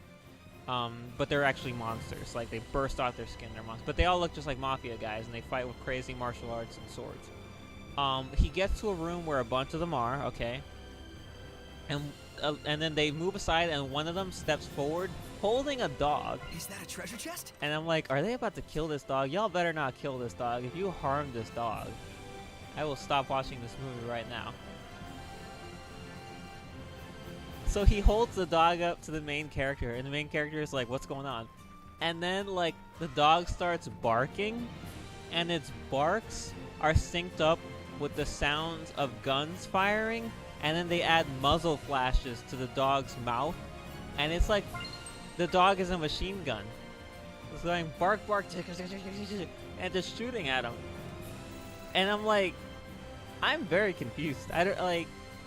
I'm not kidding. Like every time that he tries to get out from cover, they fire the dog at him some more. I was like, and just shooting at him with the freaking dog gun, and he ends up like killing the dude holding the dog. The dog gets on the floor and then runs away, and that's it. And it's the most random thing in the world because there are a bunch of stupid Kamen Rider moments that I can think of. Like they're just really funny, overly comedic Kamen Riders, and that's fine. That's par for the course. Garo has never, in its like 8 seasons and 9 movies, has never done something like that. I mean, so random. So obviously for comedy, I think is what was the point of it. But I don't know where it came from. I don't know like which director decided to do that. But like, I'm not kidding. Like I don't have the movie anymore. Damn it! I watched it and I deleted it. Not that it was bad. It's just that's what I do when I watch things. I don't like to have a big backlog of stuff in my files of shows I've already watched. But I'm super serious, like, it's so dumb. It's so stupid. I don't know why it exists. Oh, actually, here's something stupid this game did. Or not stupid. Here's something very interesting that I don't understand what the thought process behind it was. In this game, if you're inflicted by a status ailment, you can't heal yourself. You were quite strong. Like, if you're poisoned, or you're slowed, or you're suffering from fatigue, you can't use gels on yourself. The game won't let you. You have to heal the ailment first, and then you can heal yourself. I don't know if that translates to, like, characters using Healing Circle or other healing arts are you, if they don't affect you. But I'm not kidding. It's a weird choice. Luckily, there's only one item in this game that heals ailments, and that's a Panacea bottle. And as you know from other RPG games, it heals all ailments. So if you're poisoned, use it. If you're fatigued, use it. So on and so on. And that'll get rid of the debuff and also make you immune to debuffs for like a minute. So you don't have to worry about it again. And then you can heal yourself. Alright? Sensible. There are enemies in this game that are all members of the Medusa family. And they can all petrify you. Turn you to stone, and when you're stoned, you can't move or anything until that ailment is healed. That was pretty good, Shorty. Being big is for losers. Big losers. And here's where the problem comes in. There is no way to heal petrification in this game. The Panacea bottle does not work. The only way to heal petrification is to die and then get revived. Like, I don't know whose idea that was, but I'm not, it's one of the dumbest things, because there's these optional bosses, these optional enemies that you can fight. I'm gonna fight one soon that I think can petrify you, and it's like, why? Why make it so that the status test is, it's like, oh, if you just have to avoid it. You have to block, that's it. If you see the enemy preparing to use a petrification move, you gotta block. And I'm like, why can't you just let me heal it? Like any other RPG game ever in the existence of RPG games. Why do you have to make it difficult? Why do you have to make it not fun? Because it's not fun.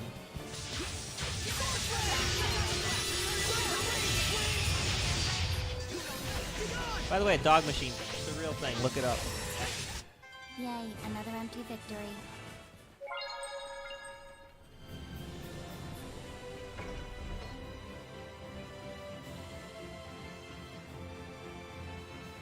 So where's Jade?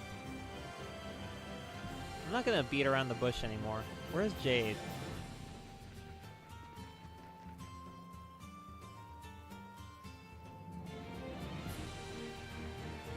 Think you'll have some new stories to tell us about ruins? I certainly hope so.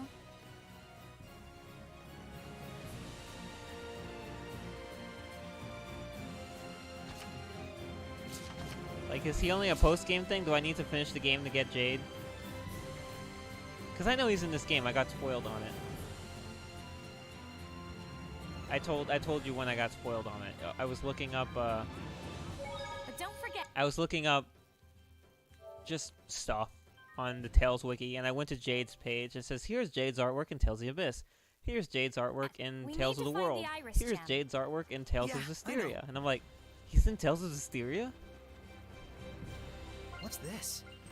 Like, seriously, that's how I found out about it. I was just looking up stuff, and for some reason I was on Jade's page. I don't even remember why. Honestly. I have no idea why I was looking up into Jade's personal info, but that was what I was doing. Ready, Nick Leo? These ones are even more adept at water attacks than Scylla. You should stand back while I take them on. We'll be counting on you, Edna. Let's keep it up. Sword Rain! This post-game? Damn it! Ready? Oh, it's actually something else I want to ask. It's not, You know, you're pretty mature, Rose. Coming from you, I'm not sure. Is Jade the only cameo in this game? Because one of my friends, Loon, who beat this game, and who enjoys it a lot more than I do, You awake, Edna? Think you're tough? she said something about cameos, and I'm like, cameos? As in multiple? Unless I misunderstood what she was saying. Is there a cameo fight in this game too, or is it just hanging out with Jade?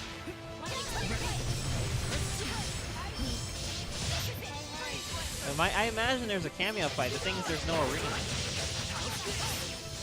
If that's what the cameo fight was in Symphonia, and in the Abyss, and in Vesperia. Which, by the way, Vesperia's cameo fight is bullshit. It's so cool, but it's so bullshit.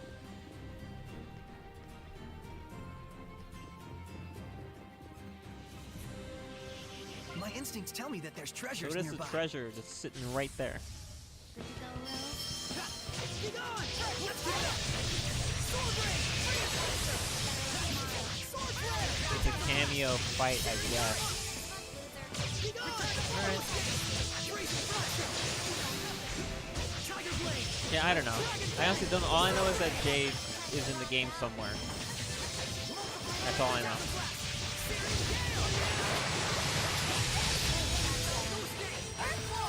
Does the game actually acknowledge that it's Jade? Like, does it name who Jade Curtis, like the other crossovers did? Because, Vesperia doesn't. In Vesperia, the cameo characters are not identified by their name. That's the end of that. So obviously the big... Okay, yeah, that's fine. Yeah, that's fine. Yeah. I'm just curious, because I thought it was weird that... I guess the intention is that in the other games it's actually the characters, but in Vesperia it's not. It's like these weird phantasms invited from another dimension. Like, because the obvious one that everybody knows about Vesperia is, what is he called? Is he called Fallen Angel or something like that? I think that's his name, but it's Kratos. Duh. The other ones have different names. I don't remember what their names were. I know one's called like Time Traveler or something like that. I don't remember the other, so I just think it's interesting that they don't even give them names. It sucks too because I don't know them. The cameos in Vesperia, I only know 2 of them. One of them because it's fucking Kratos, and one of them because he's from the first game in the entire series. The other 2, the only reason I know who they are, who one of them is because my friend told me. Loon told me what his name was. And I was like, oh, that's who he is. I still don't know who he is, but I know his name now. The other character, I have no idea what her name is. The other cameo character. Because at least in like in the other games they told you knew you were fighting Philia, Reed, Nanalee, and who's the other one? Who's the other one in Tales of the Abyss? Nanalee was the one with the bow and arrow. Philia was the green-haired one. Nanalee was the archer. No, I already said that. Philia, Nanalee, Reed. It was a priest, right? Let's do some fortune Wait. telling. Who's from Tales of Pick Fantasia one. in Vesperia? No way. I don't believe in that stuff, is what Rose would say. Rose is indeed quite down to earth. Hey, ask me! I do believe in that stuff, you know? Oh, the time traveler, Daus. I'm pretty sure he's from Vesperia. I mean, Is that a treasure Fantasia. chest?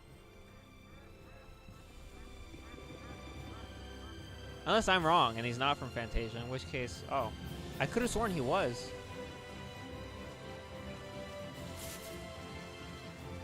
I sense treasure nearby.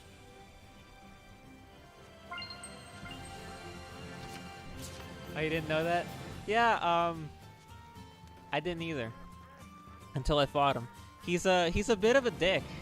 He's a bit of a dick.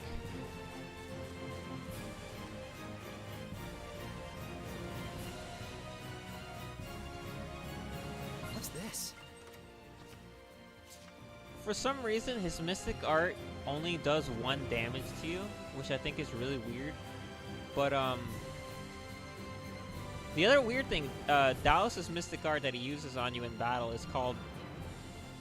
Actually, what was it called? I'm not sure if it was called Douse Laser or Super Douse Laser. It was one of them, though.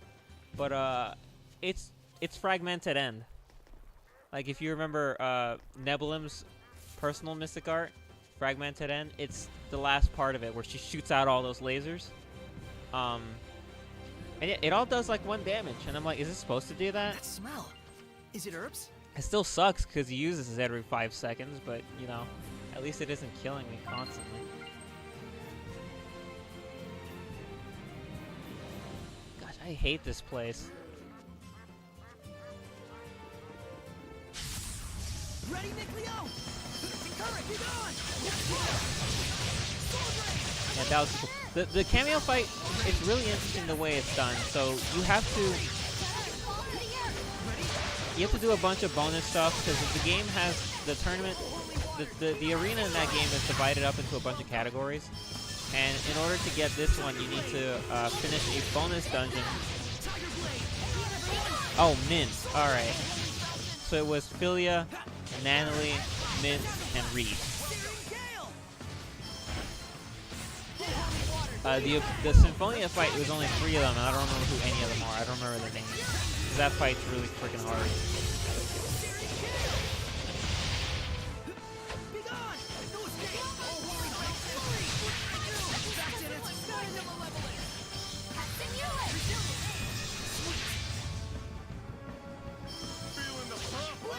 In order to unlock the cameo fight in Zestiria, you need to beat Kratos, where he is originally, because you fight him 1-on-1 or 4-on-1 in a different setting, and then beating him gets you a special invitation called, I think, the Legendary Invitation or something like that, and that invitation allows you to battle the cameo fighters at the end of the game's team tournament mode, tag team mode, where you can take a whole party into it. It's like 4 fights, I think, 3 or 4 fights against some really awesome teams, and the final one is the team of all the cameo characters together. And that fight is stupid. That fight is made stupid because the cameo characters are all brand new, and if you want to log them into the monster book, you need to scan all of them. But one of the cameo characters, Chester. Oh, was he? I don't remember. I know there was one dude in there who kind of reminded me of Regal for some reason, but I don't remember Chester. Where does this take me?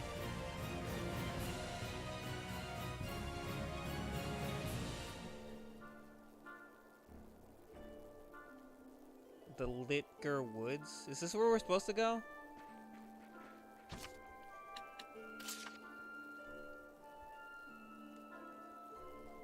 Oh, okay, yeah, this is where we're supposed to go, so we're not gonna go here. So, the third cameo character in... I don't know who he is. Do you know who this guy is? He's in Zestiria, and I only know his name. I don't know who he is, what game he's from. I just know he's a villain, because the cameo characters in Zestiria are all villains.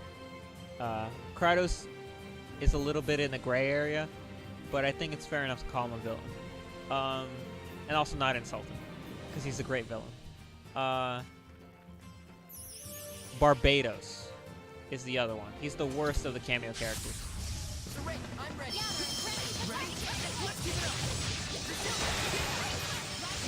I would think I would recognize Chester. He has like blonde hair, right? And he has like that very generic JRPG hero look, right? With the armor and all that. I think he has a headband.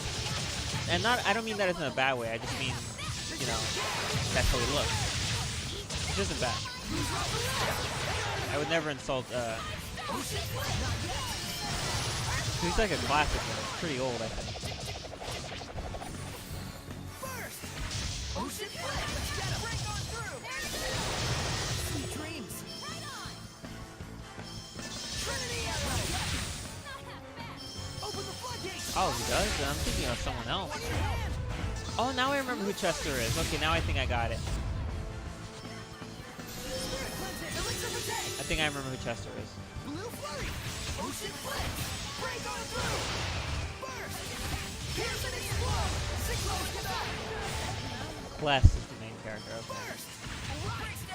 Yeah, the thing that sucks about Barbados is that his Mystic Art, he activates it at any point in time that he wants.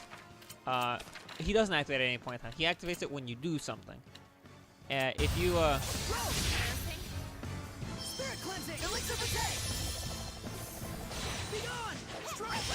if you use an item, he'll automatically use the Mystic Art. It's called No Items Ever. He hits the person who uses the item and does a ton of damage to them. It sucks.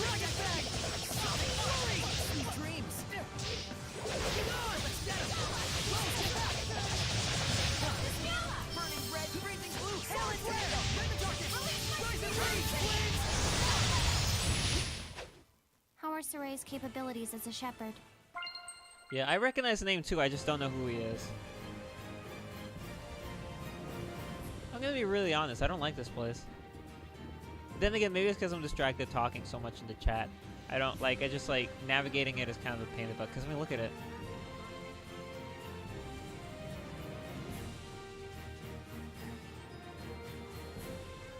So there's 3 things I want to do here.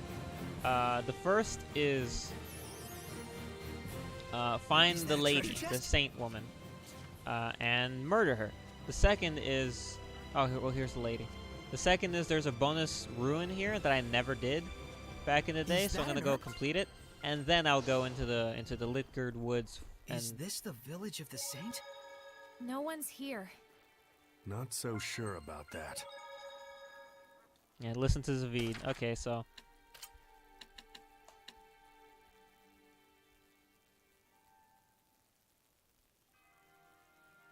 I actually really like this one. This little side quest kind of thingy that they have going on in the game.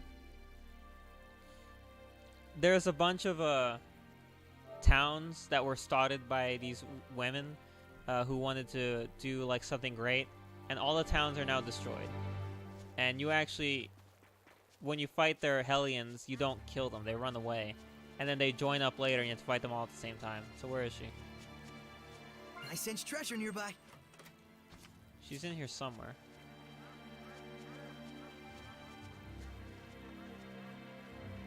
There she is.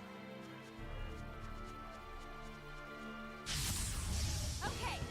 Well, 57. Oh boy. It resists everything except Earth. Okay. This is Uriah. Wait, this isn't Stino? Yeah, Stino was the one we fought at the Zapgut Moor, a destroyed city. And it's like, oh, this saint woman came here inside our village. Oh, this saint woman came here inside our village. Turns out they're sisters, and they're also related to Cardinal Fortin, who was the head religious figure of Pendragon, who became a Hellion, which is crazy. And they all became Medusa Hellions. So it's actually probably the best side quest in the game. I just like how it all went back on itself. I thought that was pretty cool.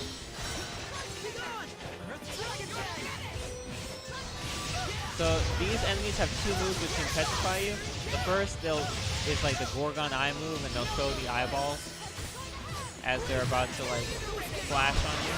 And the second is like Gorgon Rays or something. I don't remember what it was called. But they go kind of nuts and they shoot eye lasers everywhere. And if you get hit by the laser, it'll stone you. They do that one when they're like under half health. Or was it called Gorgon's Frenzy? I think she's doing it right now, which isn't fair because you're not under half health. That's cheating.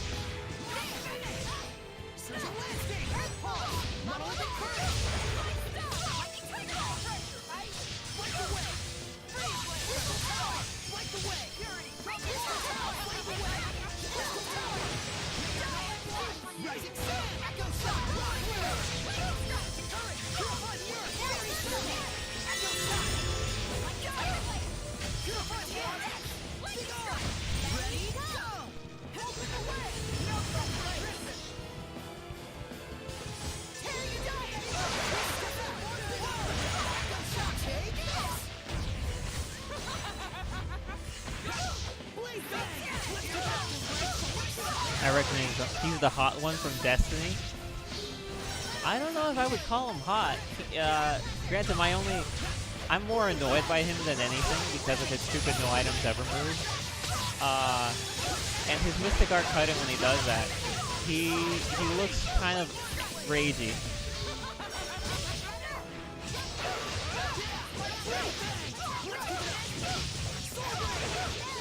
I mean, no judgments if you're into that. I'm just saying, he's really angry. He's also really funny. I like how he's like, no items ever! It just sounds kind of hilarious. It's hilarious when you realize that it's really annoying. It's like a mix of both things. No, don't do it! Oh my gosh, they didn't get me. And she did it anyway, but...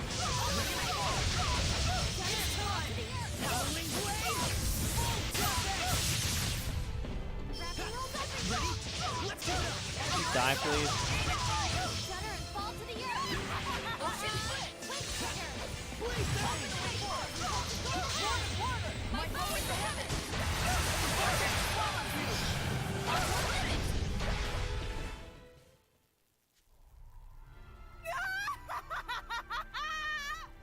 I know now. I know how bottomless is human desire. Lila! You glorified me as a saint! You pushed all of it on me! You did nothing to help! You let disease take the children one by one! None of it was my fault! Careful, get back! She still had fight left in her? Dang, we couldn't purify her either. Not doing so hot, are we?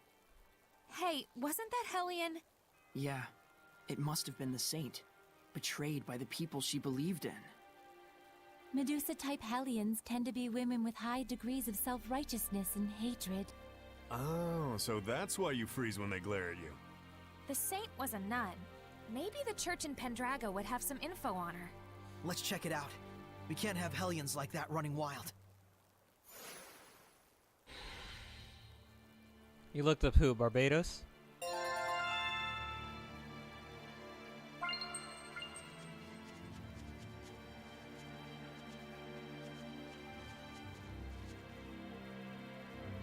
Ah, here it is. This is also where the dungeon is.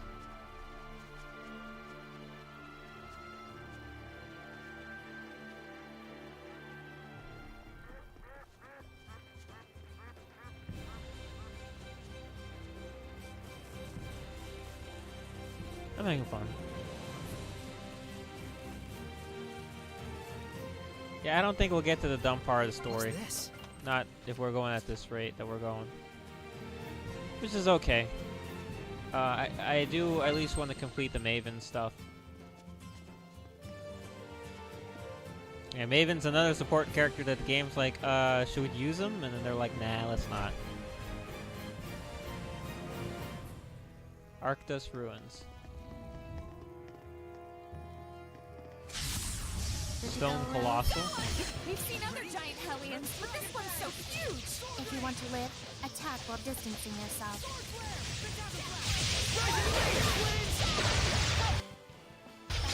So this dungeon, I've actually never done it. I've been in here like once. And that was only to fight like the first enemy that I came into, this guy, I guess. And then I left. I'm like, I'll do this later. And then I finished the game and I was like, never mind, I don't want to play the game again. This isn't true. I didn't finish the game. I was like, I don't want to play this game. I finished the game. I was like, I guess I'll come back someday. And then someday ended up being a year later. Pretty smooth swordplay there, Rose. They don't call me boss for nothing. As long as this place isn't confusing to navigate, I'll be good. If you want to give it 10 floors, give it 10 floors. Gotcha, Gald. Just don't make it like 10 confusing floors.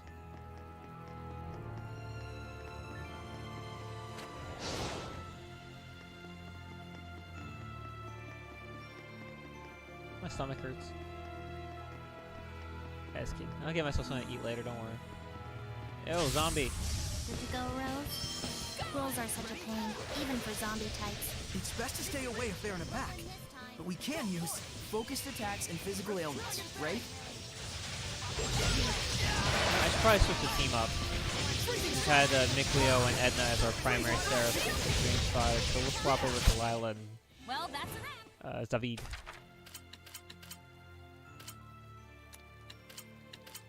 How do you pronounce Zavid?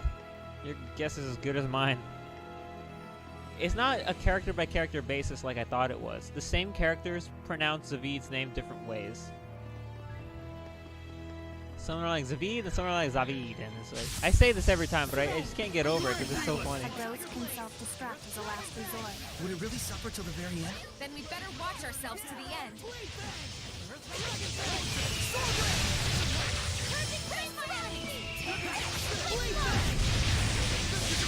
Oh, Gar, yeah, that's I recognize that name. Yeah, him.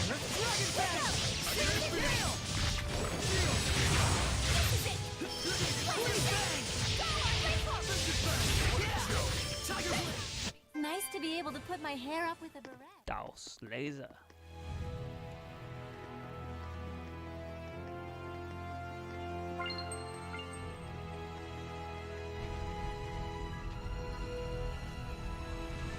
Let me in. My instincts tell me that there's treasures I nearby. got an hourglass.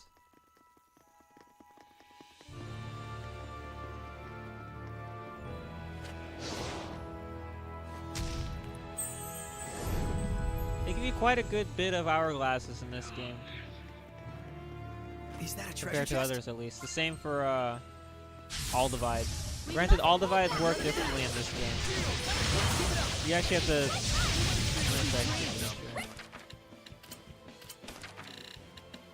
Yeah, you can only use it on one character. Instead of it affecting everybody, it only affects one character.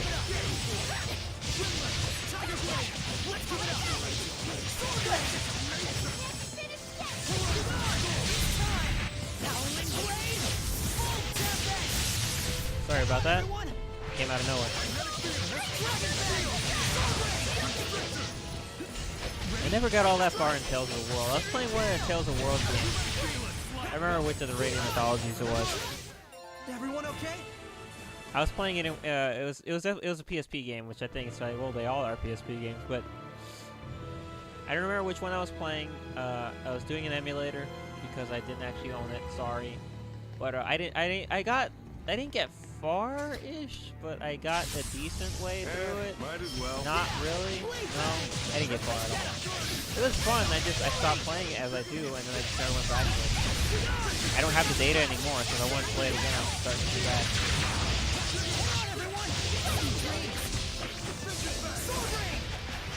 You may feel a slight numbness.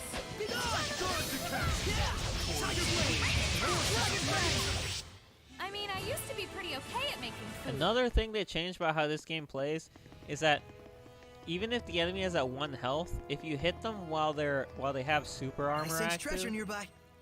or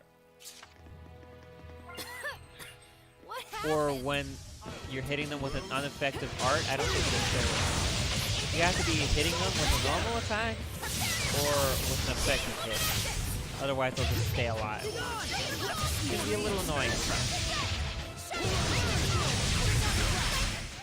I mean, I used to be pretty okay at making food. Let's bump the difficulty back up while we're here.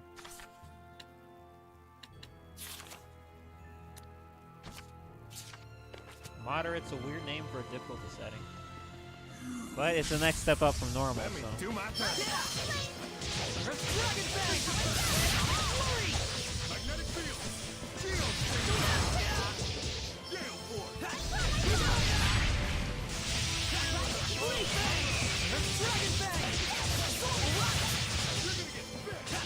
Ready?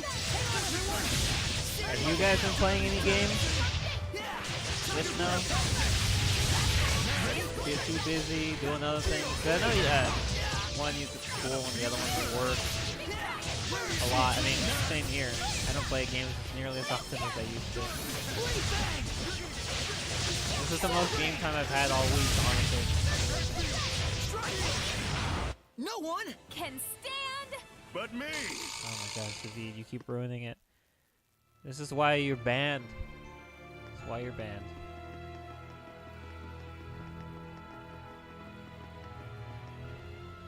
I don't like the way this looks at all. I really don't like this. I said that I'd be okay with however the dungeon looked as long as it wasn't confusing. I lied.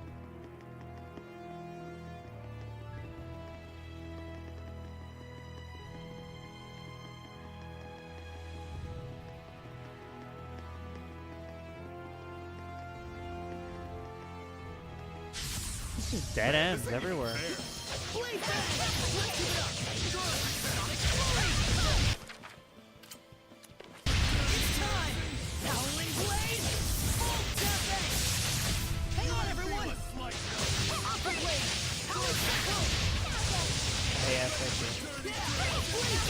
I have too many games. I got myself way too many games. I don't do it often, but like they kind of run into each other.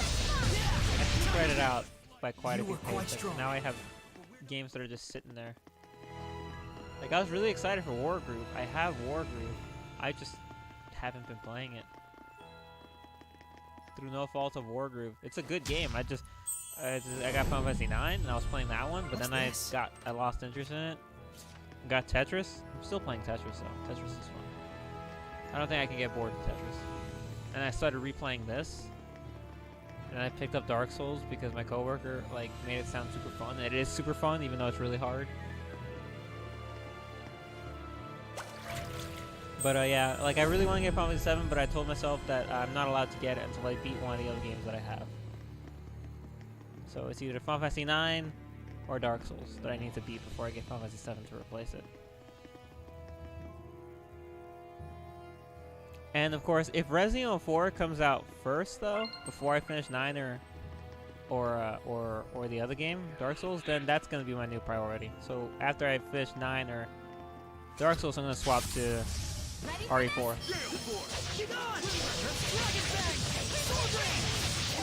Oh right, Echoes. You did beat it. So you did beat it. Cool. Forgot you got that game.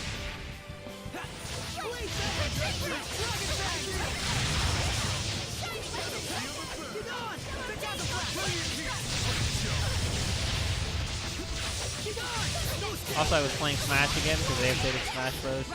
So I've been kind of into it again. Messing with the stage builder, playing with Joker, and all the new update stuff that was added. I don't think Daimashu got the DLC, at least not yet. I think she said she wants to wait for more characters to reveal first. That was radiant, Edna. Joker's really fun though. I like playing as him. Even though I know nothing about Persona 5. And Persona 5 looks like fun. That's a game I would like to pick up, but once again, too many things. Let's get this over with. Oh, that sucks.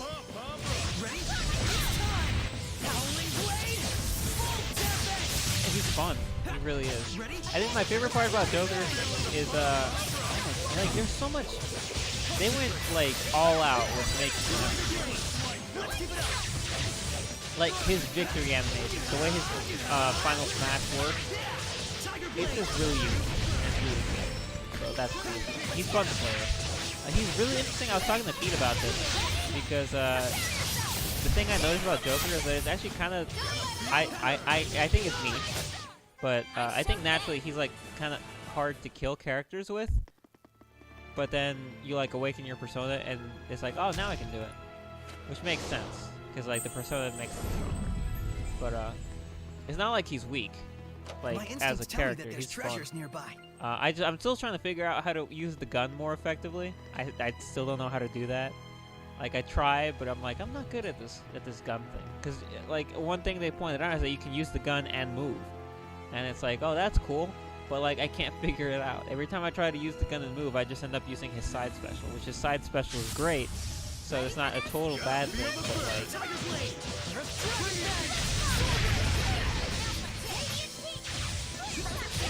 I can't wait to find out who the next DLC character is. Like, part of me is like, I hope they reveal like who the next one is at E3. But another part's like, well, they just revealed Joker, and I think they kind of work on them. I don't know. Like, I mean, Sakurai is smart. His team is smart. They have a lot of people. I doubt they're working on one character at a time. If they are, I don't understand that. I don't think they should if they're doing that. Like, I mean, I'm not one to try to tell Sakurai how to do his job, but one character at a time does not sound like a good idea. Chest? Like, Joker being done by himself, I can understand, because I imagine development on him only started once the game was done. They were busy with the game. They couldn't put time around to a certain character. So, like, I feel like they should be able to do two characters at once at least, right? I don't know. Be sure to let me know if there's treasure nearby. I have faith in them. I think they can pull it off. Regardless, I'm excited. Joker was totally out of nowhere, so I'd be very interested to see who's next.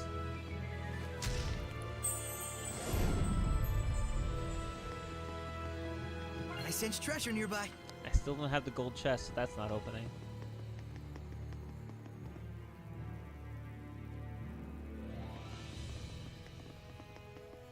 Oh wait, I did do this dungeon. I think I did do this one.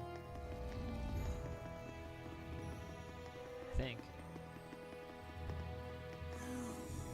I recognize, like, this part here.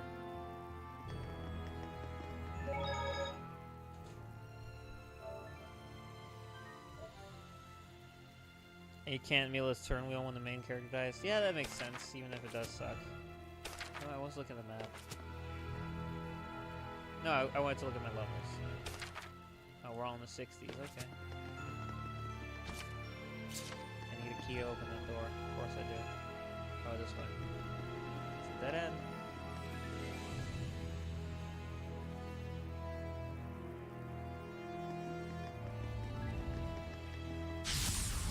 Ready for this? Torrents of wind.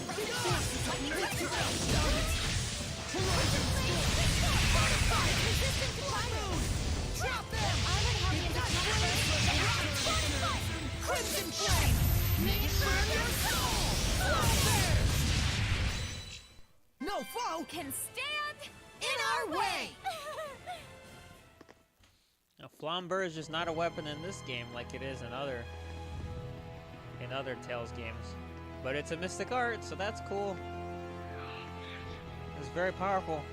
But there's no Vorpal sword.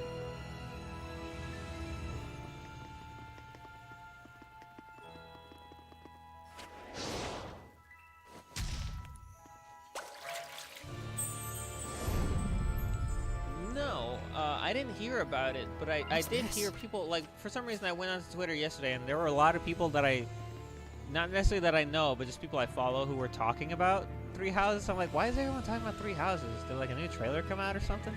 I found out later through Game Explained that it looks like there was a Famitsu article about it or something, and they were reading. I didn't look into it though, so I don't know anything. I just know people were My instincts talking tell me about it that a there's lot. treasures nearby. So I don't know. I've heard that there's news, but I don't know what it is, so I don't know what people are on about. I'd like to think it's something good, but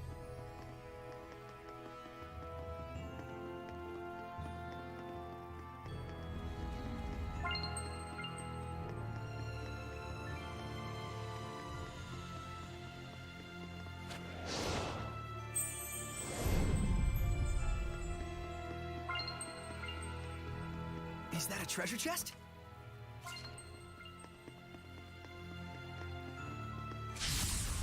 We mustn't hold back! what are you doing up there? Get down from there, dude.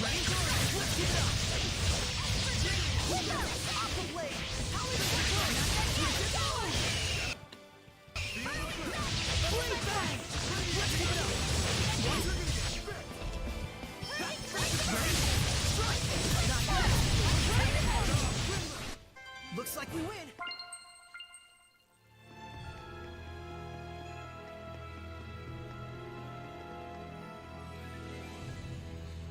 I think I've been everywhere down here, right?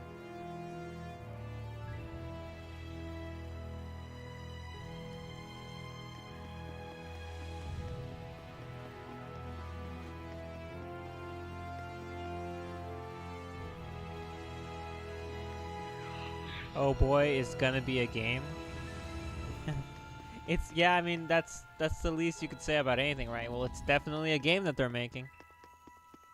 Like, gosh dang, I still really want a good Fire Emblem Warriors game. Like, I can't help but think about how much they screwed that pooch.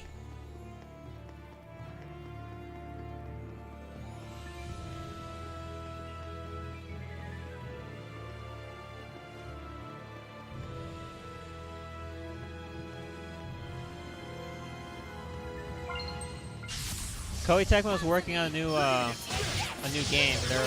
They just announced that Koei Tecmo and Atlas getting to work together, and they're developing Persona 5 Scramble, which is a Dynasty Warriors game with Persona 5, releasing on PlayStation 4 and Nintendo Switch. I mean, I used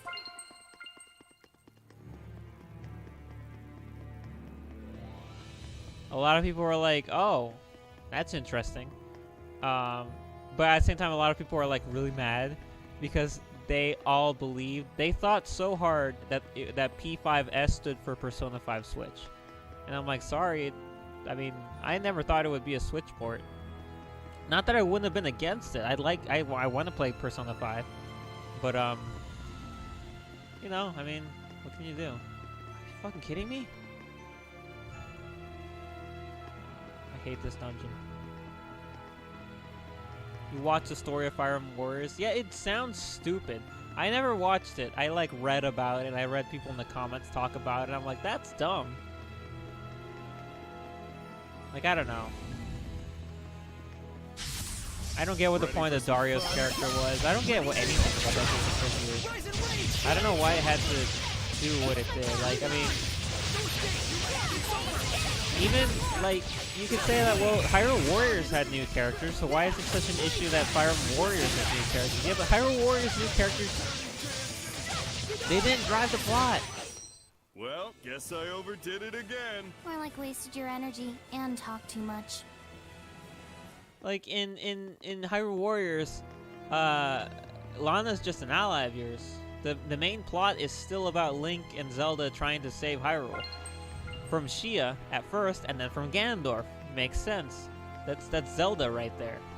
Fire Emblem Warriors is like, well, let's have Marth, like, take the... No, we can't have Marth lead the role. We can't have him be the main hero, the main lord. We gotta make new little lord siblings for some reason. And I'm like, but why? Why can't you just make the story about Marth? Like, if there's anyone who can unite characters from different universes, it's fucking Marth. Also, the characters don't look good. And they look really dumb.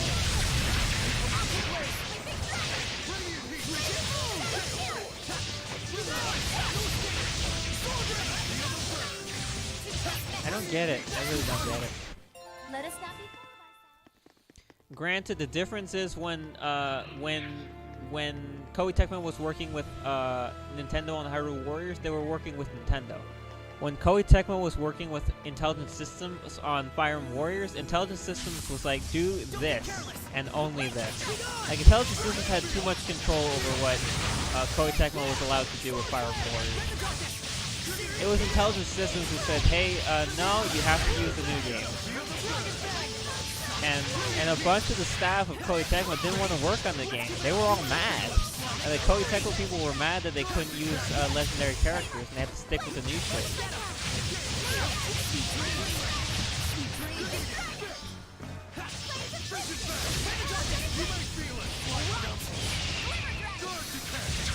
And it was really dumb. Including the Fate siblings was dumb. Like, I know I've said this many times before, but, you know, it begs repeating. There's two stupid reasons that including the siblings were dumb. 3. 1, they're all clones. 2, you didn't need all 8 of them. And 3, the Fates fans were not even happy with that. And I don't care about Fates fans. Where was I going? Right.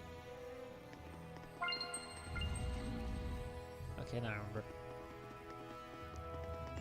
Because, like, because they included so many Fates characters, they couldn't put time into including maybe Fates characters who weren't main characters. because like the fans have their favorites, and it's like they're like, well, we could get this cool Fates character that we like because they had to jam in all the main Fates characters. And I'm like, well, first off, all the Fates characters suck, but secondly, they're kind of right still.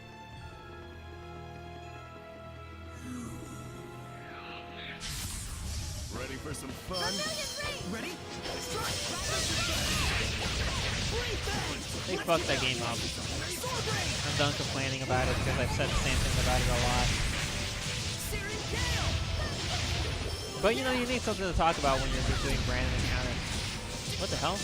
I'm trying to beat a dungeon that is designed very poorly.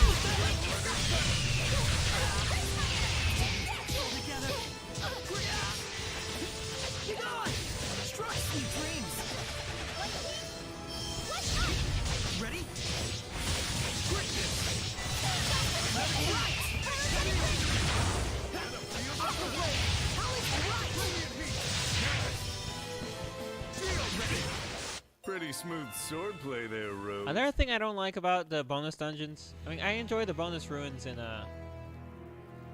this game a lot because they're cool things you can do whenever you want. They have some good rewards in them, but the thing that sucks is that there's no quick way out. And oh yeah, there's a quick jump. There's the quick jump option, but that costs money. I'm like, why isn't there just something you can do to warp back out of the dungeon? You know, I don't know.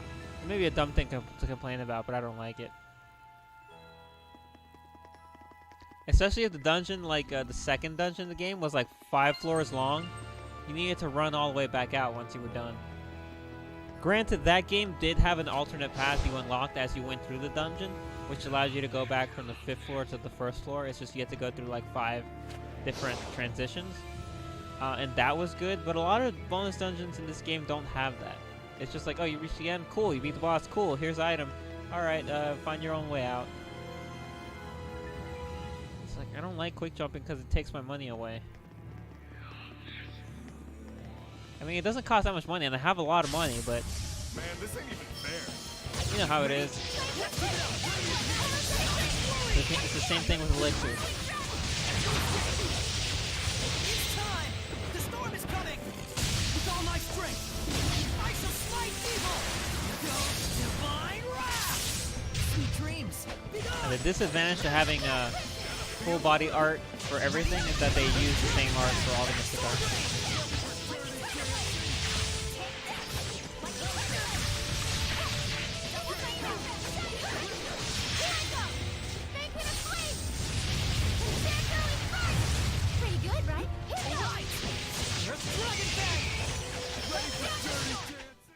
Well, that was actually pretty decent. Quick jump. Gosh, Lloyd will never live that down.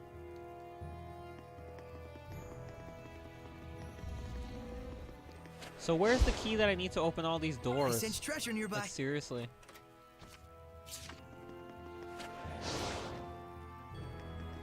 So that I can fight the boss, you know, make some progress.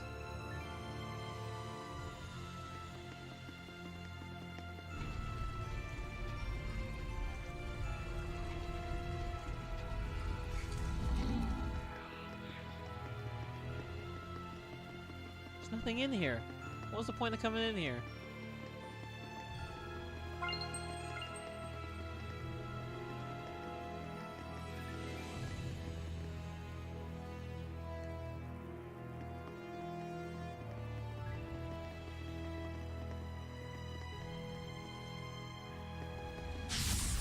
We mustn't hold back. You may feel a slight numbness. Let's go!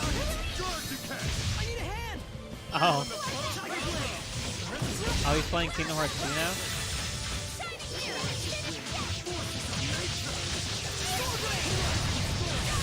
The Lloyd dance will always live on, even if characters can't pull it off as well as Lloyd could.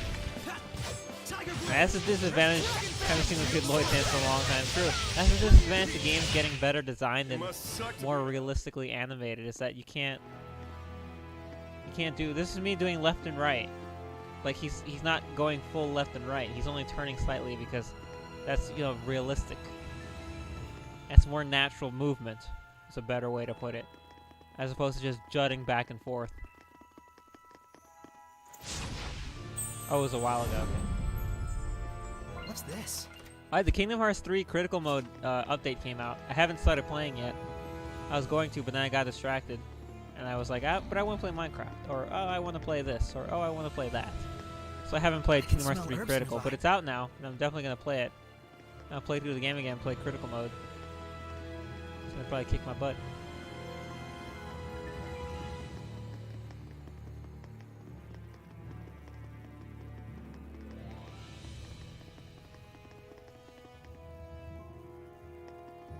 I'm gonna die. I'm gonna die a lot. Like, based off what I heard, I'm like, yeah, that sounds hard. I'm up for it.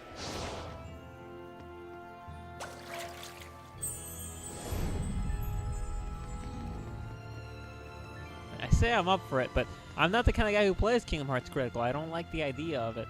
Kingdom Hearts 2, it just had a whole bunch of things going for it that made Critical fun. And I think Kingdom Hearts 3 probably has the best chance of capturing my and make me want to play Critical Mode.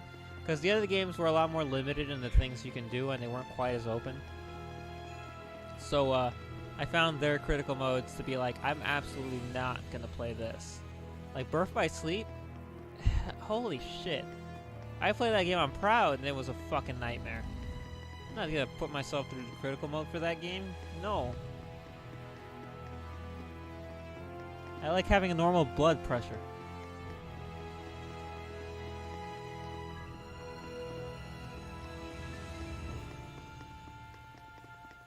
Wait, hang on a second.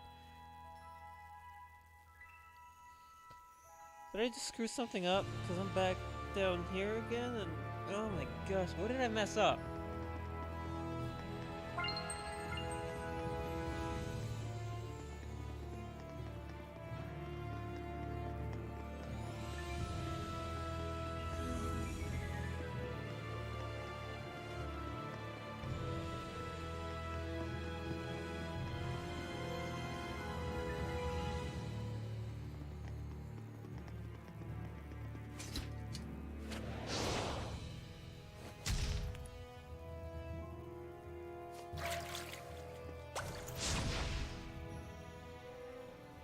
What am I missing? Why can't I get through here?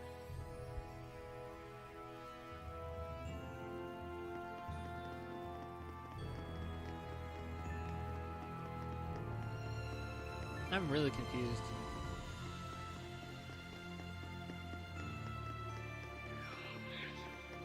Okay, so this door is still closed. I still can't get through here. Need a key. Oh. Fucking hell, are you serious right now?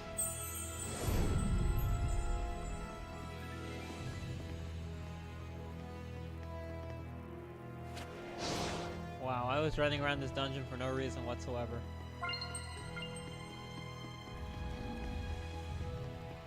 My instincts tell me that there's treasures nearby. That was dumb. I hope none of you saw that, alright? You're all with me on this, right? Nobody was aware of what just happened.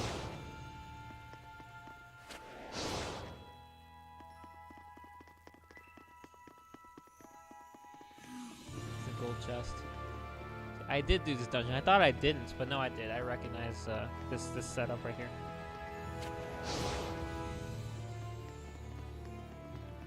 Is that a treasure chest? And there's the gold key. Yeah, I definitely did do this dungeon before because I remember the gold key. I sense treasure nearby. And we got the topaz sword.